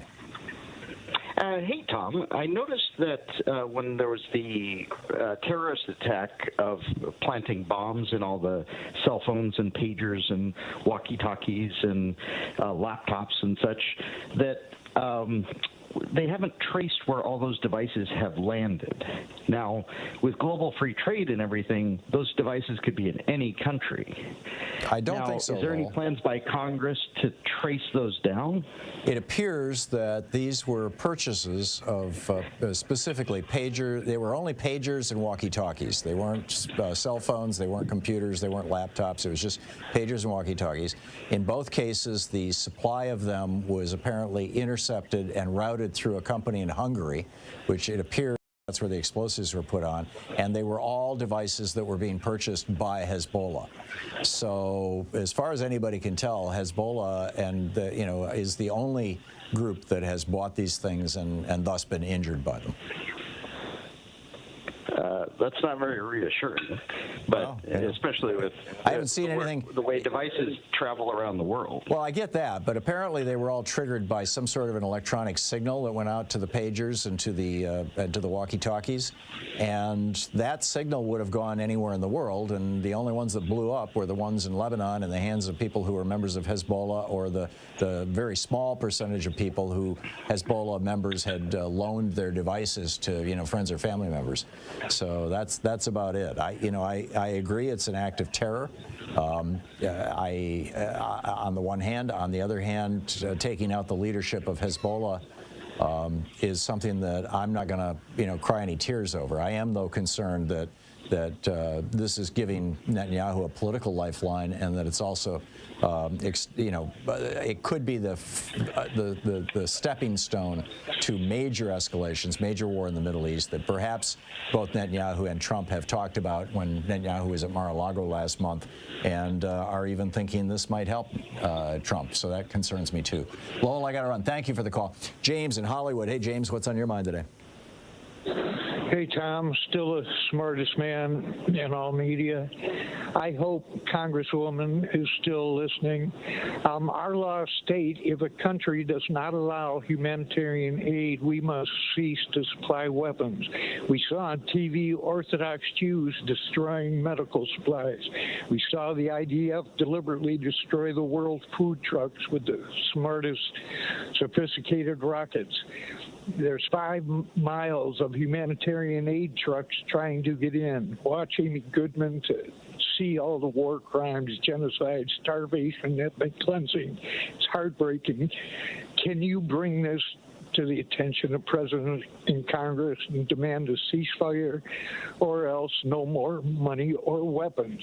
Tom, could you please explain this law to us? And is Congress and Biden breaking the law by continuing to supply Israel with weapons being used in the war? I think they are, James. I think the law is very clear, and frankly, our policy should be very clear. President Biden, as I believe it was Representative Pocan said on this program yesterday, President Biden is kind of living with the memory of Israel as it was 30 years ago, or maybe even 20 years ago, before the Netanyahu era, when it really was a functional and fairly progressive democracy. That is not the case any longer, and it's a real tough one. James, I got to run, but thank you for the call. We'll be right back.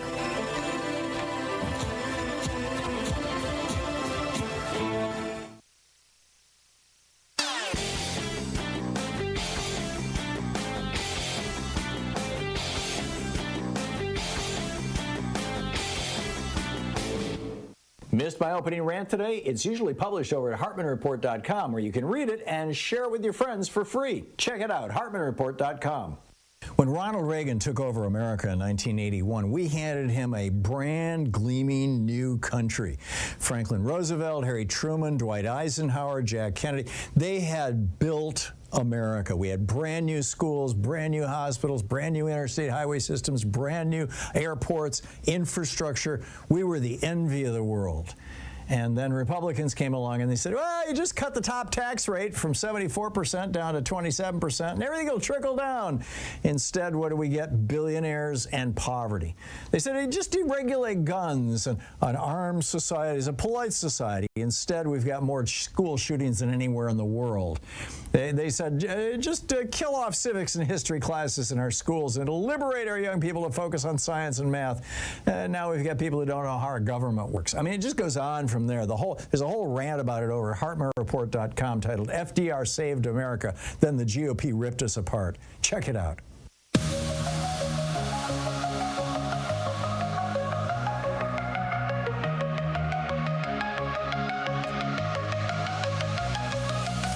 Nixon made the call in the dead of night, sabotaged the peace to secure his fight.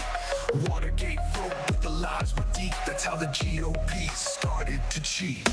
Reagan's deal with the Ayatollah's hand kept the hostages to win the land. Behind closed doors, they struck their deals. For power and greed, they turned the wheels. The GOP's illicit path to power, breaking laws hour by hour. From Nixon's games to Trump's big lie, they'll do anything just to climb high.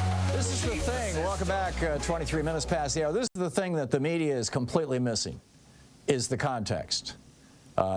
Tuesday was Jimmy Carter's 100th birthday, and I didn't see one single media mention of the fact that Ronald Reagan stole the 1980 election from him by cutting a deal with the Ayatollah to hold the hostages. Not one. Did you? I mean, if you did, let me know, but not one.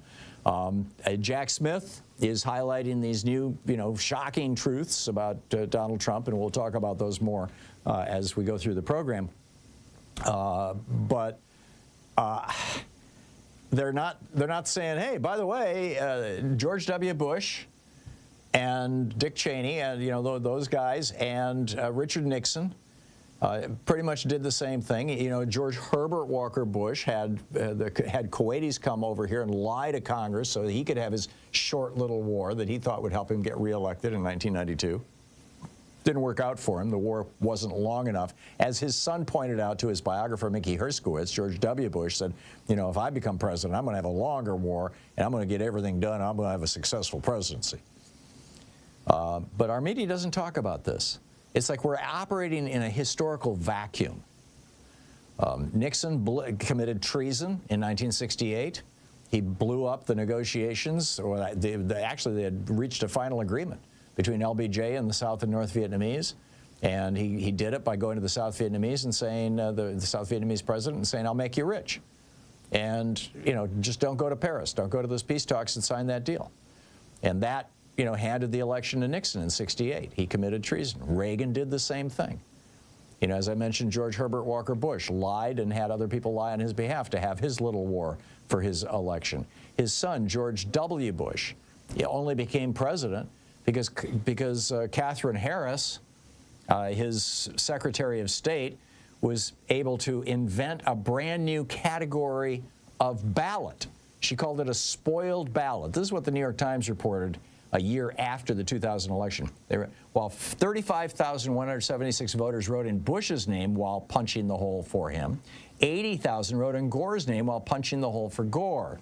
Catherine Harris decided these were spoiled ballots because they were both punched and written on and ordered that none of them should be counted. Many were from African-American districts where older and often broken machines were distributed, causing voters to write on their ballots so their intent would be unambiguous.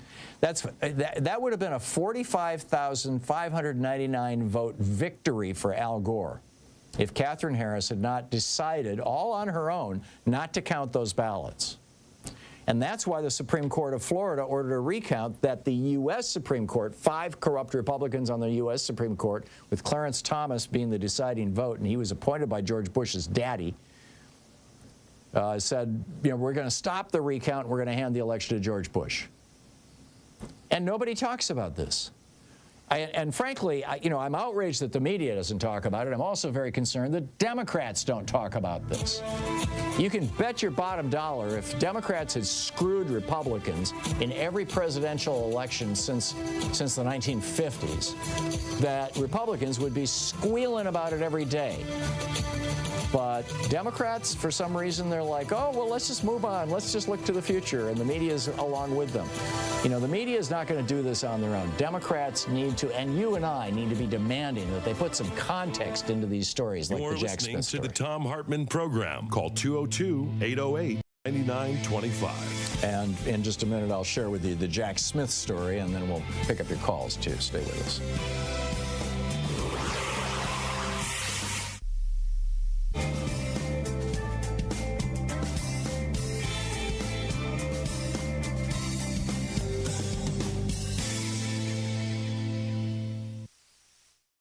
and black life in 21st century America, confronting white nationalism, supremacy, privilege, plutocracy, and oligarchy, a poet's representation and challenge by Haki R. Madhubuti. He writes, this is from the chapter, page 27, the chapter, Terror in the Midst of Prayer and Empire. In our perpetual state of national mourning, where our eyes are watered out and our hearts cease to heal at the rate the Creator meant them to, we hold hands in profound silence as we remember the Mother Emanuel 9 of Charleston, South Carolina, those 9 mothers, fathers, sisters, and brothers. Even before burying, before Black Earth covered their caskets, too many ministers, media pundits, and plain white and black folks downgraded the terror that quickened their deaths of our finest in this land to the mental illness and race hatred, in quotes, of a single young white man. He may have acted alone, but he was not alone in his thinking, encouragement, gathering of arms, warped consciousness, confirmation, or ahistorical views, and yeses from the millions in the nation who proudly wear and display the Confederate flag above their hearts and fly it in all of its traitorous glory over a state capitol and other institutions. Again, we find ourselves at war with history and culture, entertaining another call for a national conversation on race, and a president weary of trying to make sense of and comfort the grief-stricken nation with words from the highest office of the land. This was written while Obama was president. These are the facts, not an opinion or the ignorant ranting of compromised preachers and television pundits. A 21-year-old white man, a citizen of South Carolina, walked into the sacred and spiritual home of the Emmanuel African Methodist Episcopal Church of Charleston, the historic home of black liberation fighter Denmark Vesey, and fatally killed 9 of its members, including the pastor, during Bible study. This was a pure act of domestic terrorism. A modern-day lynching by a young white nationalist who coolly and calmly assassinated 9 black members of Mother Emanuel. Domestic violence and acts of terrorism are on the rise in the United States, as detailed by Charles Kurzman and Daniel Schanzer in their New York Times op-ed, The Other Threat, where they state that, quote, the main terrorist threat in the United States is not from violent Muslim extremists, but from right-wing extremists, end quote. In their national research, local police agencies across the country identified, quote, the militias, neo-Nazis, and sovereign citizens as the major threat the nation faces in regard to extremism, end quote. All of this is homegrown with international connections. Morris Dees and J. Richard Cohen of the Southern Poverty Law Center also writes in the New York Times article, Racists Without Borders, that, quote, Americans tend to view attacks like the mass murder in Charleston as isolated hate crimes, the work of a deranged racist or a group of zealots lashing out in anger unconnected to a broader movement. This view we can no longer afford to indulge. When, according to survivors, Mr. Roof told the victims at the prayer meeting that black people were, quote, taking over the country, he was expressing sentiments that unite white nationalists from the United States and Canada to Europe, Australia, and New Zealand. Unlike those of the civil rights era, whose main goal was to maintain Jim Crow in the American South, today's white supremacists don't see borders. They see a white tribe under attack by people of color across the globe. The end of white rule in Rhodesia, now Zimbabwe, and South Africa, they believe, foreshadowed an apocalyptic future for all white people, a white genocide that must be stopped before it's too late. End of quote. Yeah. The internationalization of terrorism is not a foreign theory in today's social media world. Dees and Cohen will be speaking at a conference in Budapest about this transnational white supremacism that is emerging as the world grows more connected technologically. The message of white genocide is spreading. Also, David J. Whitaker's Terrorism, Understanding the Global Threat, gives another view. Clearly, our rush to forgive this mass murderer within 96 hours of this supreme tragedy is misguided, anti-human, and does not allow for properly grieving the fallen. As perfectly scripted, displaying the permanent effectiveness of Christian acculturation on the Sunday, June 21st, 2015 morning services of Mother Emanuel Church, the black Christians out-Christianed their white brothers and sisters. Before the morning sermon, the presiding elder, Reverend Norvell Goff Sr., found it necessary to thank the local, state, and federal law enforcement agencies for doing their job. He also stated, quote, "A lot of folks expected us to do something strange and break out in a riot. Well, they just don't know us. We are people of faith," end quote. I find this statement inappropriate, insensitive, and ahistorical, implying, whether he meant it or not, that the recent uprising and rebellions in Ferguson, New York, Cleveland, and other parts of the nation were riots and did not include black people of faith, and that somehow they were strange in their social, political, and economic activism. Informed people do not riot against injustice or white terrorism. They study, organize, and strategically struggle at all levels, in the streets, on the campus, in front of the White House, and in corporate boardrooms. Dylan Roof stated his stated intentions were to start a race war, and informed black leadership understands that we cannot pray this away or appeal to any law enforcement agency that all across the country, including Charleston, has been seriously compromised. To label black reaction to murder, terrorism, deep unemployment, substandard housing, etc. as riot is to blame the victim. The book, Taking Bullets.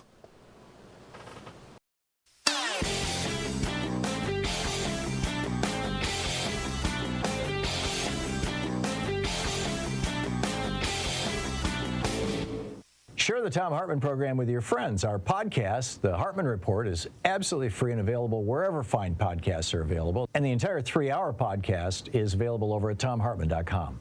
So all over the United States, Republican-controlled states have been purging their voter lists, particularly of people who live in big cities, more likely to be Democratic voters. It's become kind of an art form for Republicans. When they were doing it in Ohio some years ago, back in 2012, I believe, there was a lawsuit that took it all the way to the Supreme Court, and the Republicans on the Supreme Court said, that's fine, they can purge voters in the big cities, no problem. So it's really going into high gear. But it pisses people off when they show up at the polls and find out that they've been purged. So now Texas has come up with a whole new scam. They've got this thing called the suspend list. And the suspend list, if you're on the suspend list, when you show up, you're given a provisional ballot. Provisional ballots are basically placebo ballots. More often than not, they don't get counted. And so this is the new little scheme. There's a whole article about it, Democracy Undone, the Texas placebo ballot plot, over at HartmannReport.com. Check it out.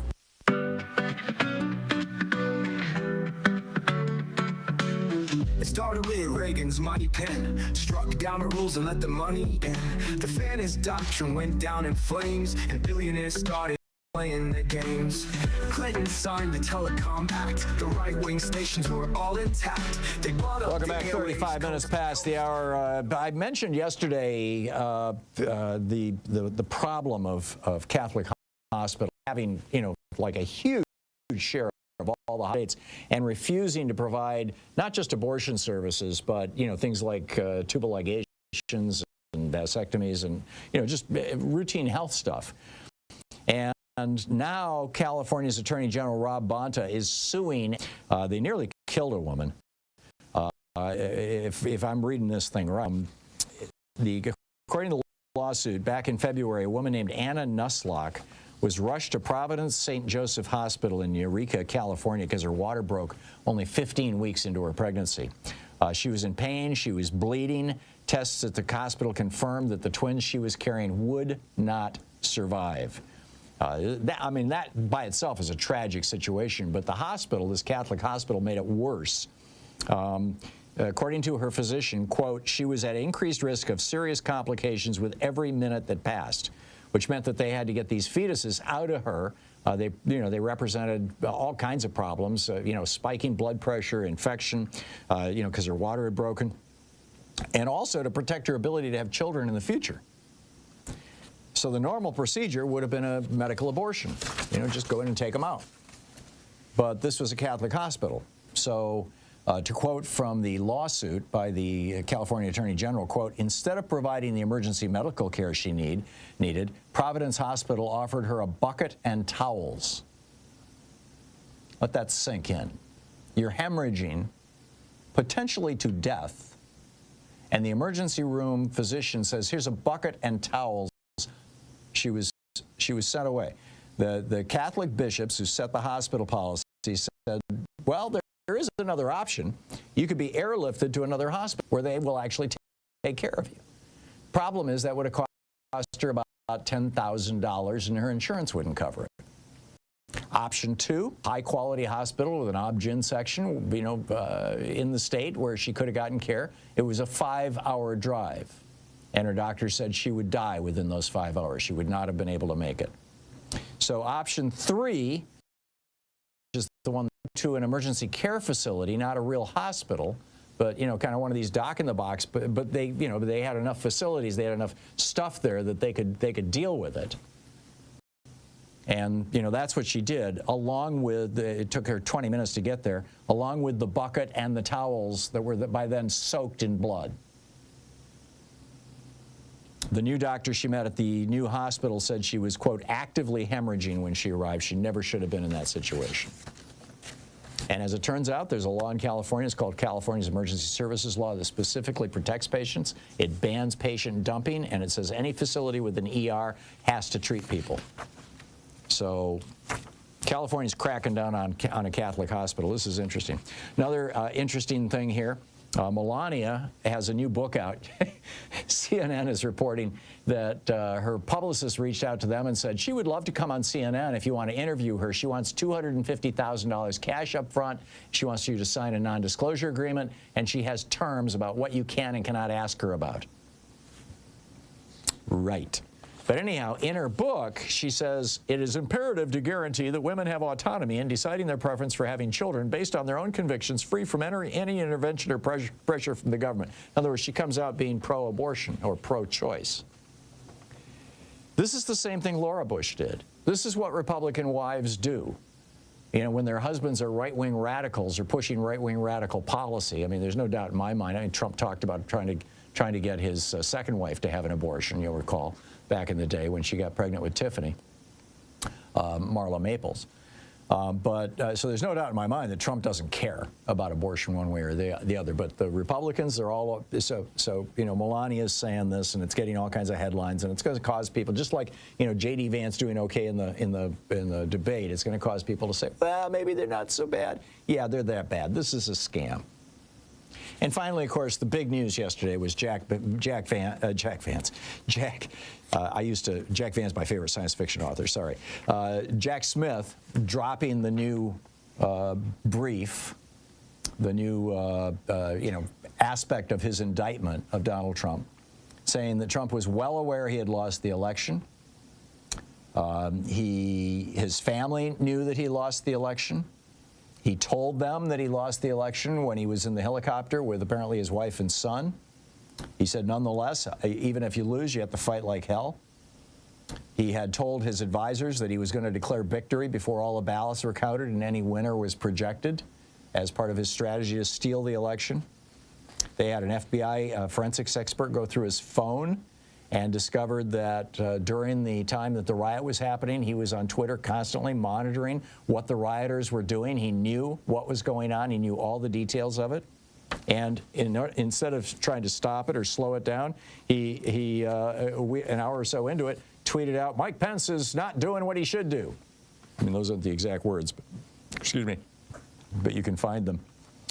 And by the way, this was planned. I mean, as Jeff Tiedrick calls him, the one-man leper colony, Steve Bannon, 2 hours after talking to the phone with Donnie on January 5th, the day before the coup attempt, Steve Bannon announced on his show, quote, all hell is going to break loose tomorrow. And this is in Jack Smith's indictment. So, and it goes on and on. There's one of his campaign director, Michael Roman, apparently said, make them riot, do it. I mean, this is pretty potent stuff. Donald Trump is a criminal. There's no doubt about it. And, the question is, will he be held to account? Nixon got away with his crimes around elections. Reagan got away with his crimes around elections. George Herbert Walker Bush got away with his crimes around elections. And George W. Bush got away with his crimes when he was governor of Florida around his own election. So will Trump get away with it? Or is he going to be the unlucky Republican, the first one since Dwight Eisenhower to commit a crime? I mean, Eisenhower was the last good Republican president, right? And that was 1952 and 56. Every Republican president since then has committed crimes to get into office or to stay in office, and the media just won't talk about it. It's amazing. Anyway, let's pick up your calls. What's on your mind today? Larry in Los Angeles. Hey, Larry, what's up? Good morning, Tom. Can you tell us which polling organizations you trust? And also, are there any updates in terms of how Kamala is doing in the swing state polling as of today? Yeah. I don't trust any of them, Larry. Just to tell you right up front, I think the polling science, I mean, they promised that they were going to tweak things after 2022. Because 2022, they underestimated the Republican vote.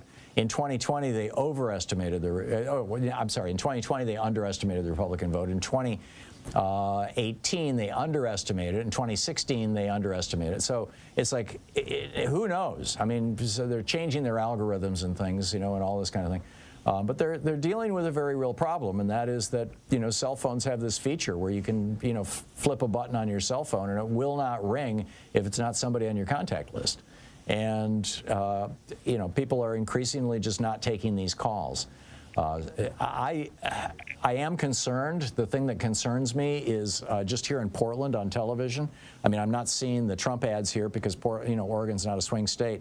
But one of the big dark money groups has just dropped a huge money bomb against Janelle Bynum, who is this just great person who's in the Oregon legislature, who's running for Earl Blumenauer's seat here in where, as my representative here in the 5th District.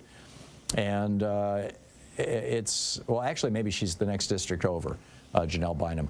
And but they're going after her just aggressively, and it's just, I mean, the money is hitting the airwaves right now, and we're seeing Harris's numbers go down in the polls in all of the swing states right now, and it's because of these multi-billion-dollar ad buys that are happening.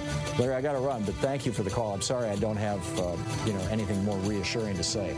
We need to get active, and we need to get out there, and we all need to make sure that we're voting, and everybody we know is voting.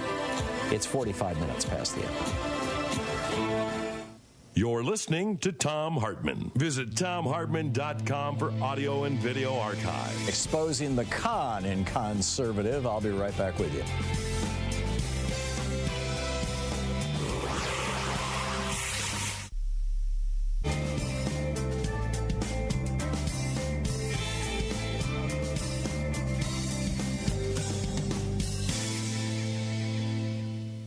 And welcome back. Bob in Gloucester, Massachusetts. Bob, what's on your mind today? I think it relates to, two of the things you talked about was, is universal health care dead, you think? I haven't really heard it on the Democratic agenda, and do you think it should be pushed more than it has been? It is still on the Democratic agenda. I believe it's on the the Congressional Progressive Caucus, CPC's day one agenda. I might be wrong on that, but I'm pretty sure. I mean, this idea of Medicare for all has never gone away for the Democrats. It's just that every time they talk about it, suddenly you're going up against two multi-billion-dollar, arguably, over a decade period, certainly trillion-dollar industries, massively profitable industries, the insurance industry and the drug industry, and then also you're going up against the hospital industry. All of them would see a loss in their profits as a result of Medicare for all, and none of them want to see that. And so they're all actively trying to prevent that. The other challenge to Medicare for all is that Medicare itself is now, only 50% or 49% of Americans who think they're on Medicare are actually on Medicare. 51% of Americans who think they're on Medicare are actually on private insurance plans called Medicare Advantage that have nothing to do with Medicare other than the fact that Medicare pays for them. But on real Medicare, there's nobody between you and your doctor. If your doctor says you need a test, if your doctor says you need a procedure, you just get it, and Medicare pays for it. It's that simple. But if you're on Medicare Advantage, I understand what they're you're going to saying. screw you. Yeah, go ahead. Yeah, it's because I immigrated from Europe, so the entire system here didn't make any sense to me, and it's just what the heck is this? It's just I think it should be a human right, first of all. Yep. And it shouldn't be in private hands. We're the only developed country in the world, the only one out of the 34 OECD countries that does not define healthcare as a right. And it's because of profits. It's just that simple. It's purely that simple. So didn't Nixon try to do that though? Nixon proposed a national health care system. Harry Truman proposed a national health care system. Teddy Roosevelt proposed a national health care system. I mean, this goes back to 1904. There have been, well, actually, I think he proposed it when he was running in the Bull Moose Party in 1912. But in any case, you know, it's been around for more than 100 years, this idea of, hey, let's just do what Europe has been doing since the 1890s when Germany got a national health care system under the Kaiser. And, you know, every single time it gets brought up, you know, you get these right-wing billionaires who fund, like the Tea Party. The Tea Party was created to block Obamacare and or to prevent Obamacare from being more progressive. Obamacare, I think it's important to remember, was based on a plan put together by the Heritage Foundation back in the 1970s that Mitt Romney used when he was governor of Massachusetts. You know, Massachusetts. Yes, yeah, and then Mitt Romney ran away from that when he ran for president. Right. He disowned it. Right, and it was a Heritage Foundation plan. I mean, it was a right-wing plan to make the insurance companies richer. What about resurrecting the public option then? Well, you know, I think all of those things will be on the table. They're sufficiently controversial that the Democrats are not raising them right now just to avoid having to fight on multiple fronts, as it were. But if we can pull off a Democratic trifecta this fall, you know, knock wood, please God, I believe all those things will be on the table, Bob. Bob, I got to run, but thank you for the call. It's 49 minutes past the hour. I'll be back with you in just a minute. Stay with us.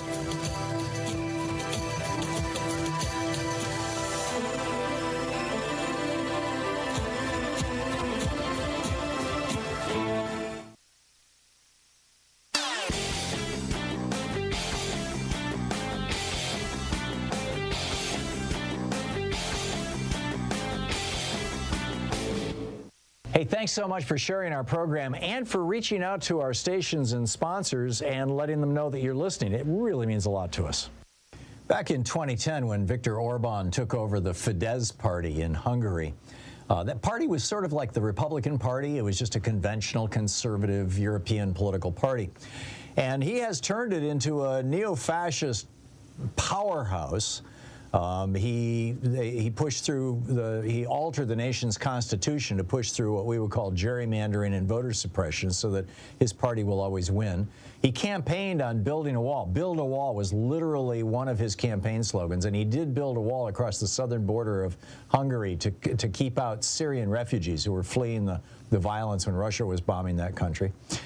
His other two campaign slogans were, and I quote, "Restore Christian purity and make Hungary great again." Seriously, back in 2010, 6 years before Trump, there's an amazing backstory about how Viktor Orban is being cloned, essentially, in the GOP. You can find the article over at HartmannReport.com. Check it out.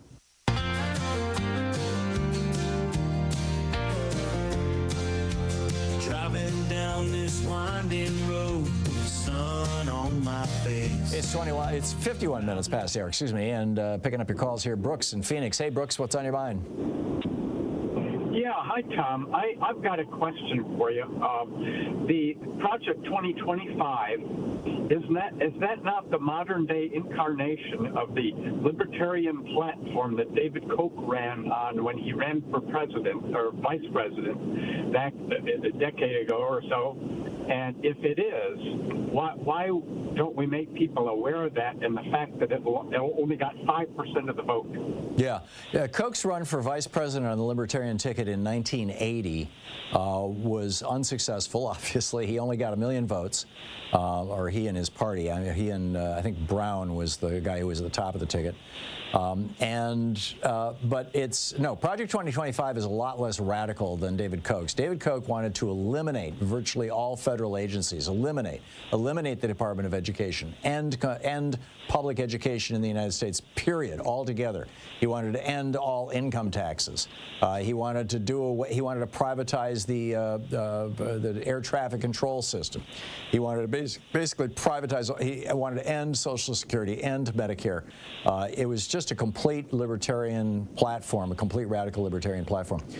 Now you could argue that Project 2025 has elements of that it kind of sprang from that was the foundation, the ground out of which it sprouted. But and it's far more radical than most Americans really would ever want to go along with, and even what many Republicans would want to go along with. But no, it's not the same thing. So. Okay, hey, thank you for setting me straight on it. I heard bits and pieces of Project 2025, and it sounded like a lot of similarity in there. There are similarities, but it's sort of the weird stepchild of I probably shouldn't even use that phrase because it kind of trash talks stepchildren, and they can be wonderful. Yeah. But I lack a better metaphor. I don't. It's the weed that grew in the garden. I don't know, something like that. Brooks, thanks for the call. I got to move along. It sounds like kind of Plan B for the same objective, exactly. But made by the same guy. Exactly, moving in the same direction. Yes, exactly. Thank you, Brooks. Daryl in Bainbridge Island, Washington. Hey, Daryl, what's up? Good morning, Tom. I get sound bites from you every once in a while, almost every day, and one is Appalachia came up the other day. My father was from Louisville, and we're all Democrats there, but I've never heard anybody call in the last 20 years from Kentucky. I might have missed that day at one time. We've gotten a fair number of Kentucky callers. Most of them are listening on Sirius XM because it blankets the entire nation. Okay, well, maybe I missed that day, and I'm not prejudiced against Kentucky, although it was a slave state. Yeah. And my cousin had a mammy. When she got dementia, she mentioned she had a mammy, so it was out. So there's a play called Kentucky Cycles by a Seattle playwright. I can't remember his name. It's a bad day for me, memory. But he did get Cranston to play LBJ on Broadway, which was a big deal. Scalpers went crazy. It was a big deal. Have you heard of the play? I have not. Cycle. No, I'm sorry. Well, it's on YouTube, and it's about the Atlantic Richfield J.P. Vances of the world. BSing the farmers, the illiterates in Appalachia, which is coal mining today, right? It was all about Atlantic Richfield. It was about grabbing mineral rights? Correctamente. Yeah. And Not surprised. It's a 3-hour play, and it couldn't play on Broadway because New Yorkers can't sit still for 3 hours, I guess. I don't know. I get it. Daryl, I got to catch another call here, but thank you for pointing that out. You do a lunch. You have to do a lunch with it. It's great. I'll check it out. I'll check it out. Thank you, Daryl. Sean in Boston, Massachusetts. Hey, Sean, what's up? How are you? All right, I'm an independent voter, formerly a moderate Democrat, meaning I'm not really liberal, although I don't really get into people's personal lives and stuff like that. But the thing is, I watched the Vance, what's his name, J.D. Vance, and J.D. Vance didn't win that. They keep saying J.D. Vance won that by a landslide. Then CBS polls are saying it was close, but J.D. Vance slightly won. I don't think J.D. Vance won that because he didn't do anything impressive. He went along and just went along Trump's lies. Yeah. Pretty much Trump's puppet. I think the expectations were so low. People were expecting him to start snarling and talking about, killing immigrants or something, or how we need to get over our dictator phobia. And instead, he sounded reasonable, and he lied about his policies over and over and over again to make them sound more reasonable. And, of course, that's why they say he won, because he was a successful liar. That's proven to people he's a liar. Yeah, that's true. And he is a known liar. Yeah, he's very good at it. Okay. They taught him well in law school at Yale.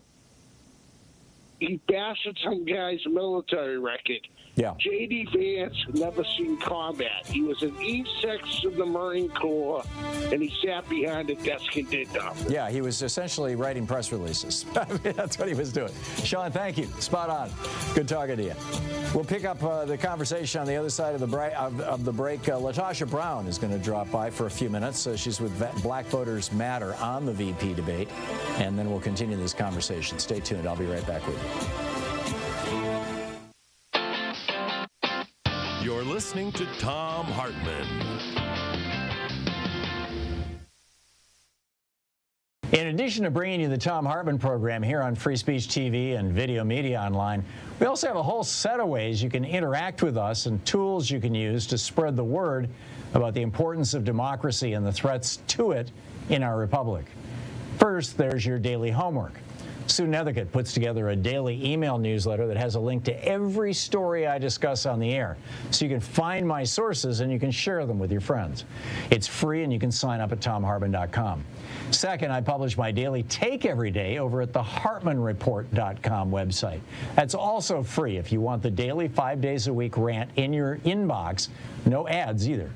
Third, we have the podcasts.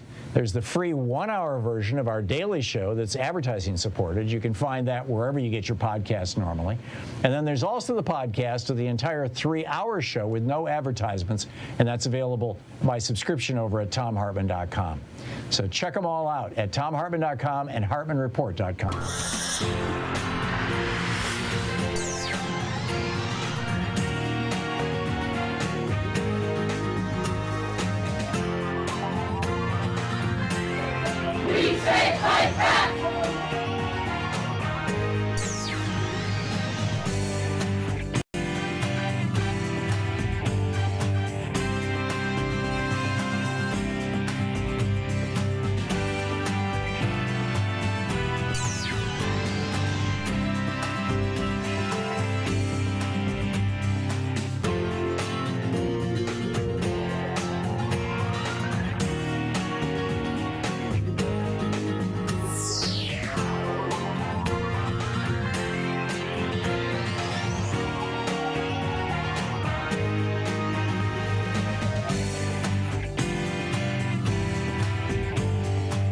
Book on the Thom Hartmann Book Report today, or Book Club today, is Cuban Women Confront the Future. It's an interview with Vilma Espin.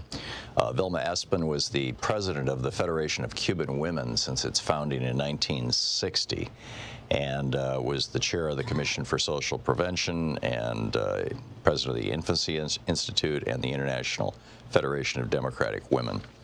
And it's a long-form interview, actually, the book. So the first question, what does socialism mean in the lives of a Cuban family, and in particular, Cuban woman? Vilma Espin. For the Cuban family, especially the woman, socialism has meant an enormous improvement to the quality of life and personal development. We should remember that until January 1st, 1959, in our country, hunger, poverty, exploitation, repression, and dependence reigned. The revolution opened up new horizons in the economic, political, and social fields, and amongst its key principles is the defense of equal rights for all human beings. The constant struggle to make ends meet disappeared, and with it the antagonism between people competing for the crumbs that could help them escape the tragic destiny that awaited the majority. Thus the family, the basic cell of society, could develop in a rounded way. Our revolution assured all Cubans the chance to exercise each one of their inalienable rights. Each citizen is assured that food prices are reasonable and that education and medical services are free. The state makes a systemic effort to improve living standards to the extent that it is permitted by the tense battle for development that we wage under blockade and constant imperialist threats. Child care facilities have been created to provide care for the children of tens of thousands of working women from the age of 3 months to 6 years. Services to lighten domestic work have been created. Hundreds of thousands of students have also received free lunch at day school and all their meals at boarding school. Hundreds of thousands of workers also receive their meals at a moderate price in their workplace. More industrial laundries and dry cleaners have been established, and more domestic labor-saving devices are available with preference in acquisition and cheaper prices for workers. Huge resources are dedicated to housing construction in urban and rural zones. We also try to guarantee recreational facilities and spiritual enjoyment to all the population. Of course, the possibilities are exciting, but also what we have achieved to date, considering our limitations, is already vastly superior to what families experienced in the past. Social Security provides an income for those who cannot work. As far as women are concerned, equal rights have certainly changed their position in the family and in society. A woman's participation in social production, because it implies her financial independence, has altered her dependent position in the marriage and allowed a change in her ideas, in the way she looks at life. The laws that govern family relations, such as the Family Code, are based on equality and guarantee the right of members of the family to participate in society, to work, study, and to responsibly educate the children in line with our revolutionary principles. This does not mean that we achieved all that we aspire to. We still have problems of a material nature to resolve, which are directly related to our economic development. There is still the need to eliminate backward ideas that some people hold, men and women, with respect to the role that each person should play within the home, the nature of the socialist family and the relationship between a couple, ideas which work against the full participation of women in the building of a new society. Obviously, the economic security guaranteed by both men and women having access to work, free health care, and education, the obvious satisfaction and confidence in oneself that equal opportunity and the chance to fully develop to the extent of one's talents, intelligence, and aptitude offer to each person, the constant motivation and emotional stability that comes from feeling useful, recognized, and dignified as a human being. Everything that socialism has brought to us undoubtedly fulfills the deepest desires of a family, particularly the woman, who until just a quarter century ago was exploited, oppressed, and marginalized in the family and in society. Question: what is the primary concern in Cuba, work or the human being? What place do women occupy within this concern? Velma Espin: in Cuba, a country that is building socialism, the highest aim is human happiness, based on respect for the fundamental human rights of each person. That includes full social equality to education, health care, work, and professional training, with the chance to employ all of one's faculties to take an active role in society and to help develop that society, to create the material and spiritual basis for a full, harmonious life, where the highest qualities of both men and women flourish. To reach those aspirations requires work, talent, dedication, and willingness from everybody. It requires constant scientific and technological innovation to assure economic and social development. Thus, each member of our society, along with the right to work and all the benefits brought by the revolution, has acquired the duty to help create the economic basis necessary for such advantages. The building of a new society and the fulfillment of new aspirations could not possibly be achieved except on the basis of work and the willingness of the whole population. And the people work with enthusiasm because work is the means for creating wealth and goods for all to enjoy. Work that is free from exploitation does require a new dimension, a quality that stimulates and produces satisfaction. To feel that you are useful and are creating your destiny, to project yourselves toward the future through your work, to cultivate the future. In a speech in January 1964, Che Guevara said that when each Cuban viewed work as a vital expression of their human creativity, technology, technique, and inventions would proceed apace, and all would participate with an uncontainable force in building the new society. Yeah. The book, Cuban Women Confront the Future, by Velma Espin.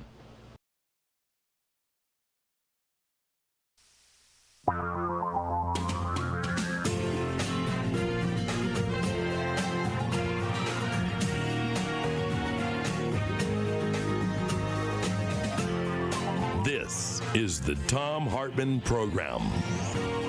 Welcome to the third hour of our program. On the line with us is LaTosha Brown, the co-founder of Black Voters Matter. The website is blackvotersmatterfund.org, F-U-N-D, and MS LaTosha, L-A-T-O-S-H-A Brown is her Twitter handle. LaTosha, welcome back to the program. It's been a couple of years since you were on. It's so nice to have you back with us. I'm curious, thank you. I'm curious your thoughts on the vice presidential debate and the state of the race right now.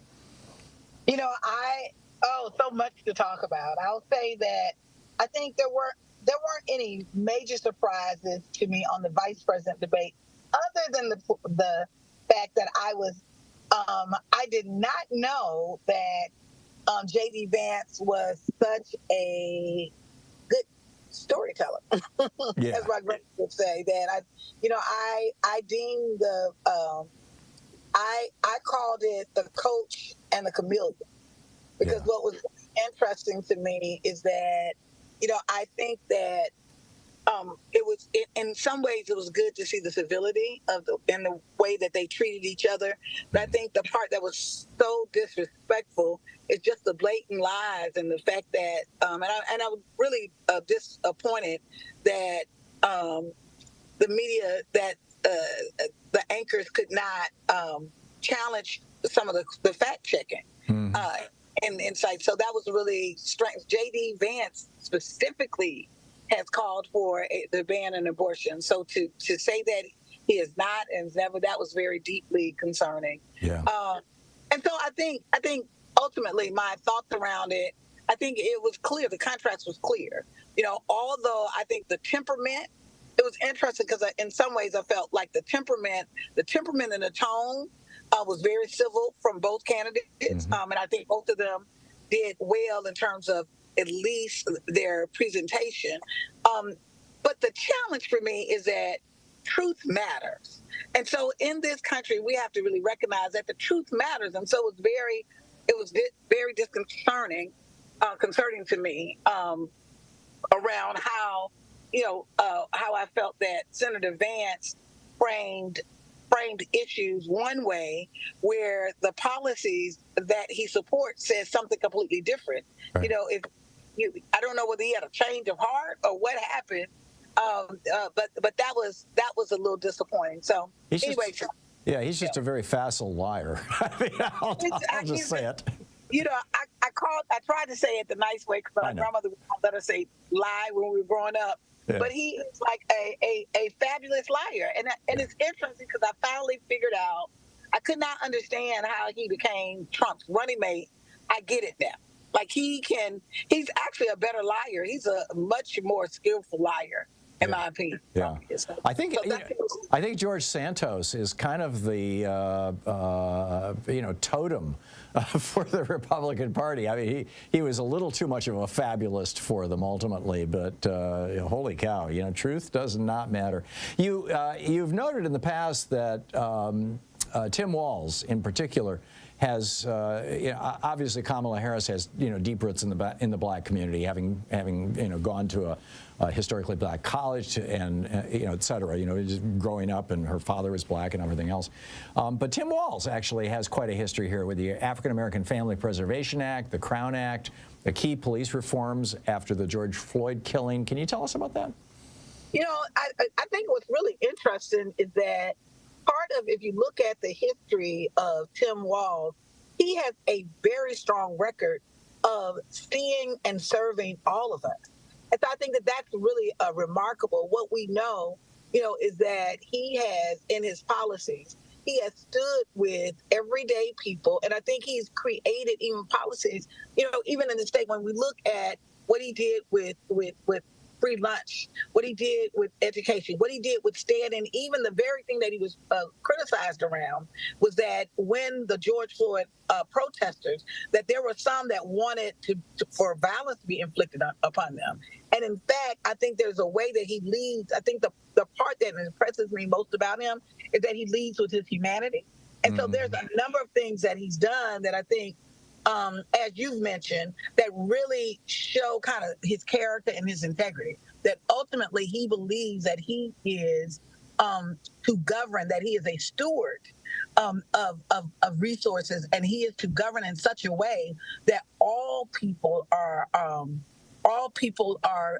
recognized and respected. And so I think that's why even in the state he was able to win a gubernatorial election and even serve in Congress, because he's a candidate that is a really interesting candidate, that he moderate Republicans. He has had an appeal with them, rural farmers, black activists, like he has a number. What I really appreciate and value about him is he really has walked the walk around how do you create policy that actually unifies communities and not divides them. I think what's very impressive to me is that he has been consistent in those spaces of literally being inclusive through policy and aligning himself with issues that I think that he recognizes it's not just one group of people that this helps, that when we literally help groups particularly are marginalized, that what we do is we lift up the votes for all people. And so that's what's most impressive about him for me. Yeah, it's and he's been doing it not just as governor, but also as a member of Congress before that. I mean, this is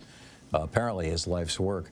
I'm curious, as the co-founder of Black Voters Matter and the Black Voters Matter Fund.org, your thoughts on that particular block, that vote, you know, about 12% of our population, I believe, are black people. I'm not sure exactly the percentage of voters who are black, but and I realize there's enormous diversity within the African-American community, but you know, where are we at right now? I've had a number of callers, particularly black callers, call in and say that they're really concerned about black men who seem to be deserting the Democratic Party and going for Trump, either because they're you know, they don't want a woman as president, or because they think that, you know, Trump represents strength, and that's an important value. And it became quite a conversation, actually, among a number of black callers into this program over the last couple of days. I'm curious your thoughts on all that. You know, we have people on the ground. We're working in 12 states, and so you know, let me say this because I want to dispel some pieces of this. You know, as a voting bloc, there is no other constituency group in the country that votes at a higher percentage as a group vote than black voters, not just black female voters, but black male voters. And so when you look at the numbers of black women that vote for the Democratic ticket, it is the highest constituency in the country, only second to black men. And so I'm saying that because I think that there's also a particular kind of standard, a double standard that is placed on the African American community, that in some ways, that if all of us are not voting a certain kind of way, then that means something. Now, white people, you know, the white voters, Latino voters, other voters, there's always going to be a segment of the population that may have different political ideologies, may have particular different beliefs, but overwhelmingly, the voters that I have been talking to are still aligned with the bloc, that they see, yes, and I don't see the evidence where I've seen this major exodus. Has there been, I think as the electorate has grown, what you've seen is you've actually seen a point here, 2 points there, but we heard the same thing happening in Georgia. In Georgia, there was supposed to be this big exodus in the Warnock, in the U.S. Senate race, which was Herschel Walker and Warnock, and every single, I cannot tell you how many interviews I did to actually try to address this thing of this flocking of black men to Herschel Walker. The truth of the matter is, Tom, it did not happen. You know, that those numbers did not, the numbers did not happen. So I do think that in this election cycle, that yes, should we be concerned that I think that there is there's a way that we conflate this idea of people being disgruntled with the process, that in some ways that they mean that the threat is they're going to go vote for the other side. If anything, the biggest threat to me is for voters to not feel not see themselves or see their power in that vote and to not come out and vote. I think that's a larger threat than this. I think some of this idea of this huge flood to Trump, I just don't see the evidence of it. Yeah. Are there people that are going to vote for him? Yes, I'm quite sure. Yes. Sure. He will get the regular, I think the same 10, 12% that we always see fluctuate over the years. You know, does that mean, though, I think what's important, and I think that your callers are zoned in on this, and I think they're absolutely right. Does that mean that there is an element of frustration in our community? I think with black men, absolutely. That there is a concern in our communities that part of we want what everybody else wants. We don't want to just participate in an election cycle. We want to make sure that our participation leads to us having power and to policy change. Yeah. And so there are young men that I talk to every day that are deeply concerned about criminal justice reform. They're deeply concerned about economic security, that what we know is after COVID, many people don't feel as economically safe as they did pre-COVID. That their jobs, that many of them, it's as if COVID created this space for people to really recognize how economically vulnerable this nation is, how economically vulnerable they and their families are. And so I think there's real core issues that the campaign should be seeking to actually talk and align themselves with align themselves with understanding who the candidates are and where there's a distinction. Because while there's one issue around strength, where was Donald Trump and that strength, where he was trying to use that strength around the 5 black men that he wanted that were exonerated, that he literally was pushing for the extreme of the law, that knowing that it was a lie, right? That when we're looking at him aligning himself with white nationalist groups, that for him to align that in COVID, that many of the people disproportionately, folks who died in COVID because his failure of handling it correctly, were African-American people. And we have not forgotten that. We have not forgotten the calls to Georgia to say, let me find 11,000 votes, or the whistle calls that says that when you have a racist, you've got a racist rally happening by in Virginia, and he's saying that they're fine people on both sides. We are not stupid. In some ways, I think that black voters are some of the most sophisticated voters. Now, is there their concern? Yes. I agree. Right? That's my sense of it from my black callers as well. LaTosha Brown, co-founder of Black Voters Matter. It's blackvotersmatterfund.org is the website. LaTosha, thanks so much for dropping by. Thank you for having me. Always a pleasure. This is the Thom Hartmann Program. I'll be back with you in just a moment with more of the news of the day, and the GOP perverts are at it again. I got to tell you about that, and I'll pick up your class. Stay with us.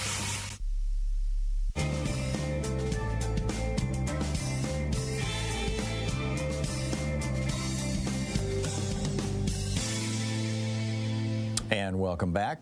Nate in Detroit, Michigan. Hey, Nate, what's on your mind today? Hey, Tom, good to hear from you. Sorry about my voice, but the Tigers won yesterday. Oh, hey, good. I used to really root for the Tigers when I lived in Michigan. I haven't so much followed them in the years since. The last month and a half, it's been crazy. They're doing well? Not the reason why I called. Okay. There's dozens and dozens of reasons for Trump's rise and for his continued presence as a political figure.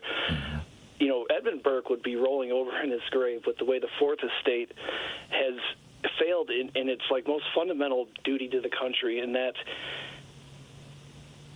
in profound way, in that they put clicks, circulation profits of their obligation to inform our citizenry with fair and factual reporting. I agree. What could and should be like a really powerful check on a budding autocrat would be the free press. Instead, they chose to cower, acquiesce, and all that to his dangerous rhetoric. A post-mortem has to be done. I'm slowly seeing all these boxes in my mind that haven't been checked of all the lessons that we should be learning from the Trump era. And I know this is going to bring up legal things, but is there a mechanism? Do you envision a mechanism in which the journalistic community, either internally or through some sort of regulation to a degree, I'm not talking about regulating free speech, but in the way that truth is reported? I mean, so much, and you know this, I'm not lecturing you, Tom. I mean, you know how this works. I mean, when the press doesn't, push back hard when there's this sort of stuff happening, Here's the problem, Nate, and it's that there's no competition basically any longer. Right. We've got the vast majority of our news and information comes from a handful of companies, and we need to go back to enforcing what used to be the telecommunications law prior to 1996, which had ownership limits and basically required radio and television stations to be owned at least by people within their state. and you know, and break up some of these giant media monoliths. You know, these giants. Because when you have no competition, you don't feel the need to behave in a way that would cause people to want to use your product. Instead, you can inflict on them whatever you want, like in this case, biased reporting or nonsensical reporting or BS reporting, you know, because they've got no place else to go. And you know, and we see this right across the spectrum. I mean, yeah, you've got. On the left, you've got MSNBC sort of picking some people up, and of course, Free Speech TV is doing a great job. But they're, you know, they're a really small organization, and one of the few independent media out there actually that has survived through this era. But the Washington Post, the New York Times, I mean, the Los Angeles Times, they're all owned by right-wing billionaires, and none of them are you know. And I mean, I wrote the editor of the Free Press, and I, you know, never heard back. And it's just, but social media and the AI is going to be coming on, and if we're not learning certain lessons, but the others, you know, the fascistic side of the GOP is. You better be damn. They're definitely taking notes. Oh, you know what I mean? Like, so I mean, these are things that we all have. We need to be learning. There, I'm with you. We need to do what Finland has done. They now, starting in like 2nd or 3rd grade, they're teaching media literacy and critical thinking skills in every single grade. And the average American doesn't even understand what those words mean. So yeah, Nate, I got to run, but thank you. Spot on. Spot on. It's 22 minutes past the hour. I'll be back with more of your calls in just a moment. Stay with us.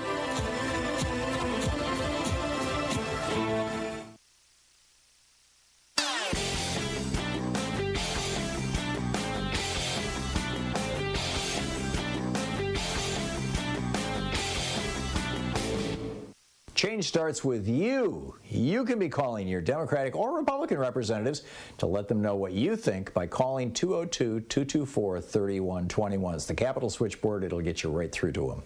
I remember my dad's Republican Party, the Republican Party of Dwight Eisenhower. Dwight Eisenhower, who ran on advocacy for democracy around the world, for a clean environment, for honest wages, for unions, for building infrastructure, for government balanced spending, for peace in the world. This is from his 1956 campaign. Eisenhower knows how to deal with the Russians. He has met Europe's leaders, has got them working with us. Elect the #1 man for the #1 job of our time. November 4th, vote for peace. Vote for Eisenhower. A paid bill. Right. Vote for peace. That was it. And now the Republicans are the party of, you know, military boondoggles and corruption and hate and anti-union and everything, the opposite of everything Eisenhower stood for. Will the Republican Party survive this? What are they going to come back as? There's a whole op-ed about this titled Goodbye Liz Cheney over at HartmannReport.com. Check it out. Once upon a time, the truth was clear and bright. The press was our beacon, our guiding light. Now the waters are murky, the lines are all blurred. In a world full of noise, where's the truth to be heard? What happened to the lifeblood of our democracy? When did facts turn to fables in our history? Up is down, black is white, where's the clarity? Our trust is shaken in the land of the free. Welcome back, 24 minutes past the hour. This is just craziness, you know. When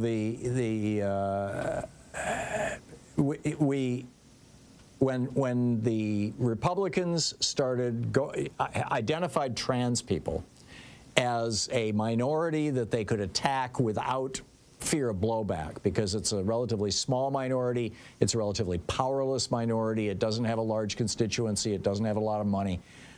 When they identified the trans community and particularly started going after trans students using bathrooms in public schools, some of us, and myself included, said things like, you know, okay, here come the genital police. You know, I did the thing about the menstrual police a couple days ago, and people, I remember, you know, when I first started talking about that a year or so ago, people were going, that'll never happen. And now you've got, you know, Jason Miller, Trump's chief advisors, saying, yeah, it's up to the states if they want to have menstrual police, if they want to monitor women's pregnancies or even monitor their menstrual periods, you know, and make, you know, so they can identify them when they become pregnant. This is what Hungary does, and the Republicans are all in on it. So anyhow, when I said, you know, look out, they're going to be the genital police. Well, it turns out that this school, the Central York School District, the Southwestern School Board, ordered the district officials to cut holes in the restroom walls so they can watch students while they're using the bathroom. They are specifically looking for gay and trans students. The holes were reportedly suggested by the Independence Law Center, a Harrisburg-based law firm that's connected to a nationally recognized anti-queer hate group. And they had previously passed a policy which governed which restrooms transgender students could use. And reports from the York Dispatch suggest that the holes also allow I'm quoting here, also allow the sounds of students urinating and defecating to escape into the hallways, which has caused anxiety among the students who are required to use the affected restrooms due to the proximity to their classrooms. This is sick. I mean, you got, teachers who are being, or school officers, police officers, who are now being required to look through holes into the bathrooms of the students to make sure that the right genders are in the right bathrooms. It's just sick. But it's the GOP. I mean, what can you say? I'll be back with your calls right after this. You're listening to the Thom Hartmann Program. Call 202-808-9925. So what's on your mind today? As they say in the radio business, lines are open. I'll be right back with your calls.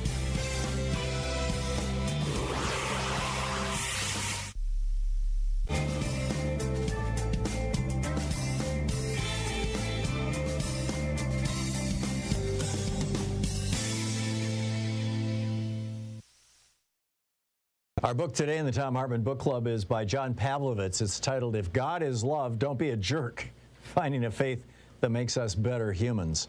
This is from the introduction titled, You Had One Job. If you want a good laugh, Google the phrase, you had one job.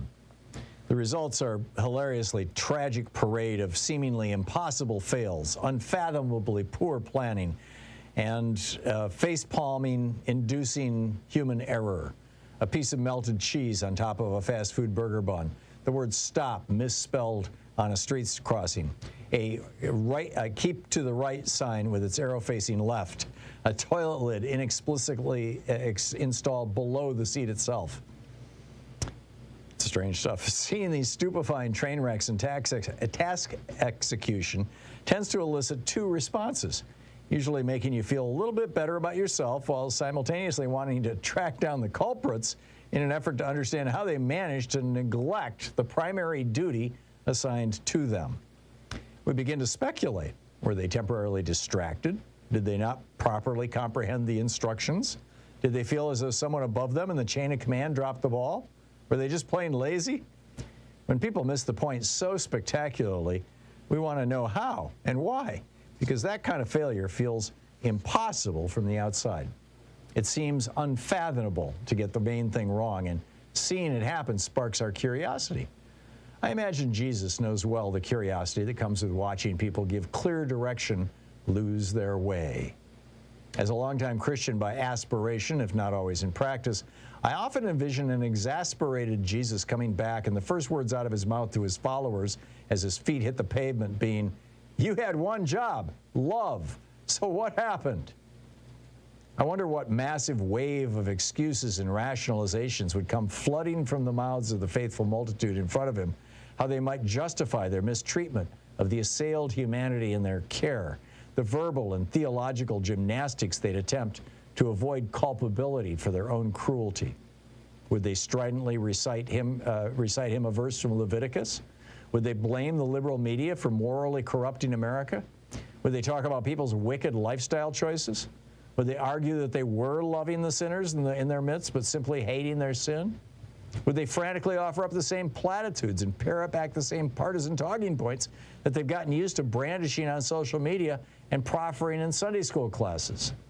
And if all else failed to convince him, would they quote Jesus to himself in a desperate Hail Mary effort to pass the buck to him for what they did or failed to do while supposedly standing up for him? And there, fully seen in the piercing gaze of the namesake of their very faith tradition, with all their justifications and excuses exhausted and only their fully exposed hearts left, would any of their responses be sufficient reasons for refusing to love? When that was the singular task and primary commandment that he left them responsible for tending to? In my less compassionate moments, I admit that I like to picture it not going well for them. I know it's far less than admirable, let alone Christ-like. But some days my heart strangely warms at the possibility of a few billion brimstone-breathing evangelists, sanctimonious conservative politicians, and plank-eyed judgmental Christian neighbors all having to explain themselves in a sanctified flop-swept moment they can't exegete or gaslight themselves out of, and they all get what they have coming to them. But my self-righteous revelry doesn't last long. The mirror calls me out as I remember what I think I know about Jesus, and that rescues me from full-blown, unabated hubris. I begin to wonder what my excuses might be, how I'd spin the enmity I manufacture here, what story I'd come up with for not doing the one task we both know compromises a disciple's job description. And if I really believe what I'm supposed to believe, are any of my justifications sufficient? If God is love, and if Jesus is the perfect expression of that love, and if I'm supposedly trying to follow that Jesus, how could I be so love-impaired so frequently? How do I miss the singular point so consistently? It's not as if I didn't know what I was signing up for, like some lengthy online user agreement I blindly accept in haste, missing the bombshell fine print underneath. Having read the Gospels a few million times, give or take a few 100,000, I know the primary commandment is not something I need to excavate from cumbersome layers of foreign language translations and cultural mores of the time. Jesus himself clearly laid out the most important commandment for me and for everyone who's ever cracked open a Bible, and even most people who've never cracked open a Bible. And so we'd all understand what's being asked of us going in, so there would be no post-altar call buyer's remorse or deathbed claims of a sucker punch, bait and switch. Loving God and neighbor and self is the elemental stuff of Christian prayers, songs, T-shirts, and bumper stickers, and we know that. But as the master Morpheus said to protege Neo in the first and only truly great Matrix film, there is a difference between knowing the path and walking the path. Love is the path that Jesus laid out for us. The book, John Pavlovitz's If God is Love, Don't Be a Jerk, Finding a Faith That Makes Us Better Humans.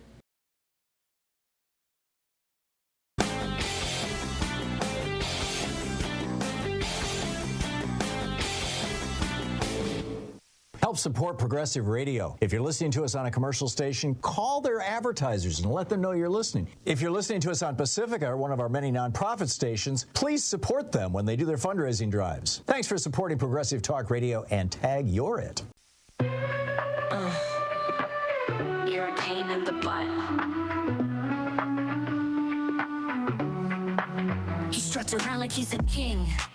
Thinks he's smarter than everything. He's got his followers hypnotized, but we all know it's just disguise. He's got his name on every wall, says he's the greatest of them all. But every time he speaks, we know it's all just part of his crazy show. Pain in the butt. Think you're a genius, but we know what's up. 34 minutes past the hour. Welcome back. Picking up your calls. What's on your mind today? Michael in Houston, Texas. Hey, Michael, what's up? Hey, Mr. Hartman, thank you for taking my call, and I hope that you will have the patience and allow me to try to articulate my thoughts, because they get scrambled after you've been on hold. I get it. I would like to just piggyback off of something Miss Brown had said, and she did it so eloquently. I was been waiting for someone else to do this. I work for the Harris County Democratic Party Registering Voters, and I'm also part of black community groups down here. And the reason Donald Trump is, and I called last week on this, if you remember, I wish they would take this serious. Black males are truly trending towards Donald Trump. Not because, look, we know who Donald Trump is. We know what he represents. And we also know that if we lose our democracy, we're in trouble. We know that. But here's the problem. The Democrats knows that we know that too. And I'm going to give you an example. And I know this here because my aunt worked for Lloyd Bentsen back in the day. Lloyd Bentsen gave $50,000 to the black radio station, black activist that was trying to help get out the vote. But he was giving more money to another minority group that was less than us. And this is what he said, because my aunt was right there. He said, what are they complaining for? That's more than what the other people will give them. Lloyd Bentsen was the senator. Wasn't he a Democratic senator from Texas? Democratic senator from Texas, yes. And he's very popular down here at that time. Back in the day. But he was another southern white male. Yeah. So when we in our community group, this is what is being discussed, if you all want to know. Reason Cornel West is running, because this is what he's saying, and that's what Ms. Brown said. We are tired of being taken for granted. We're tired of being marginalized and no one is fighting for our issues.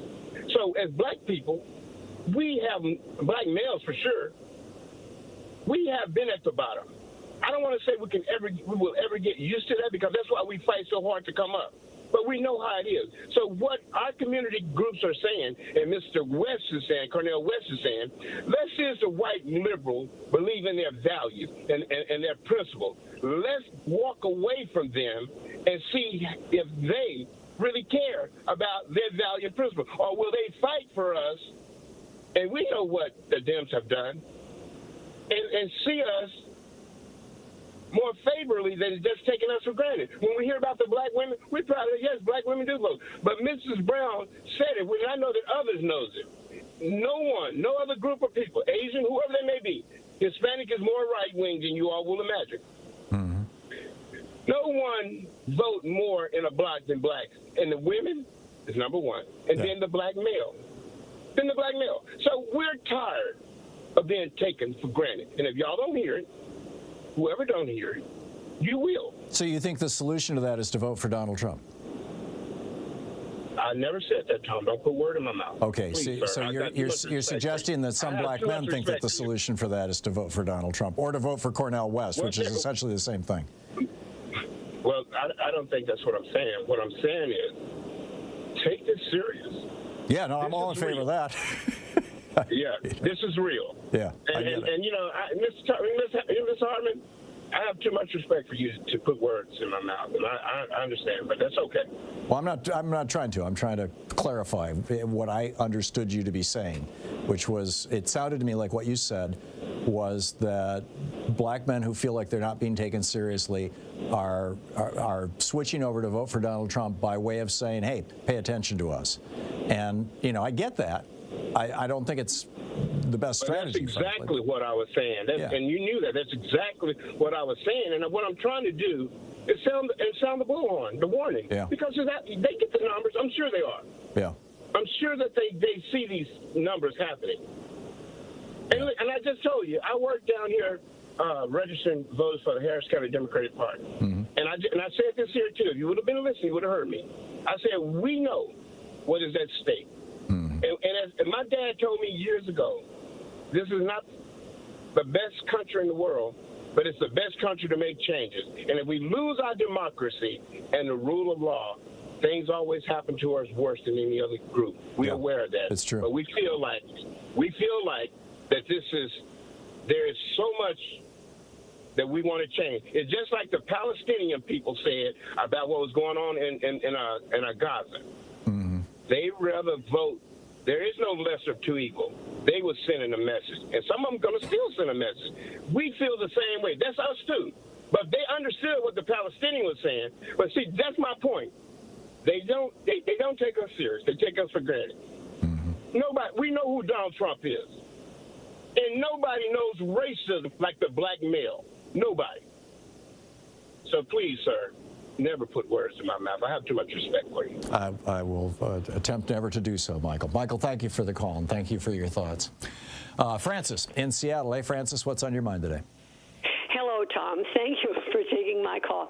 Earlier in the morning, you had an interview which was really gratifying to me. You spoke to a gentleman who has a podcast in Seattle about Ukraine.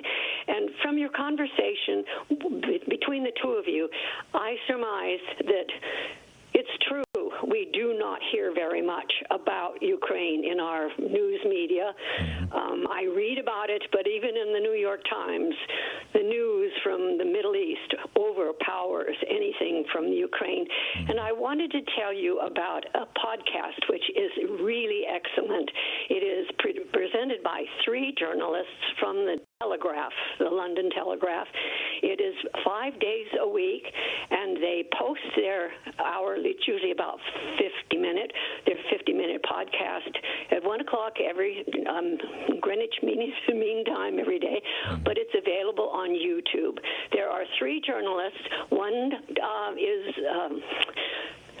covers the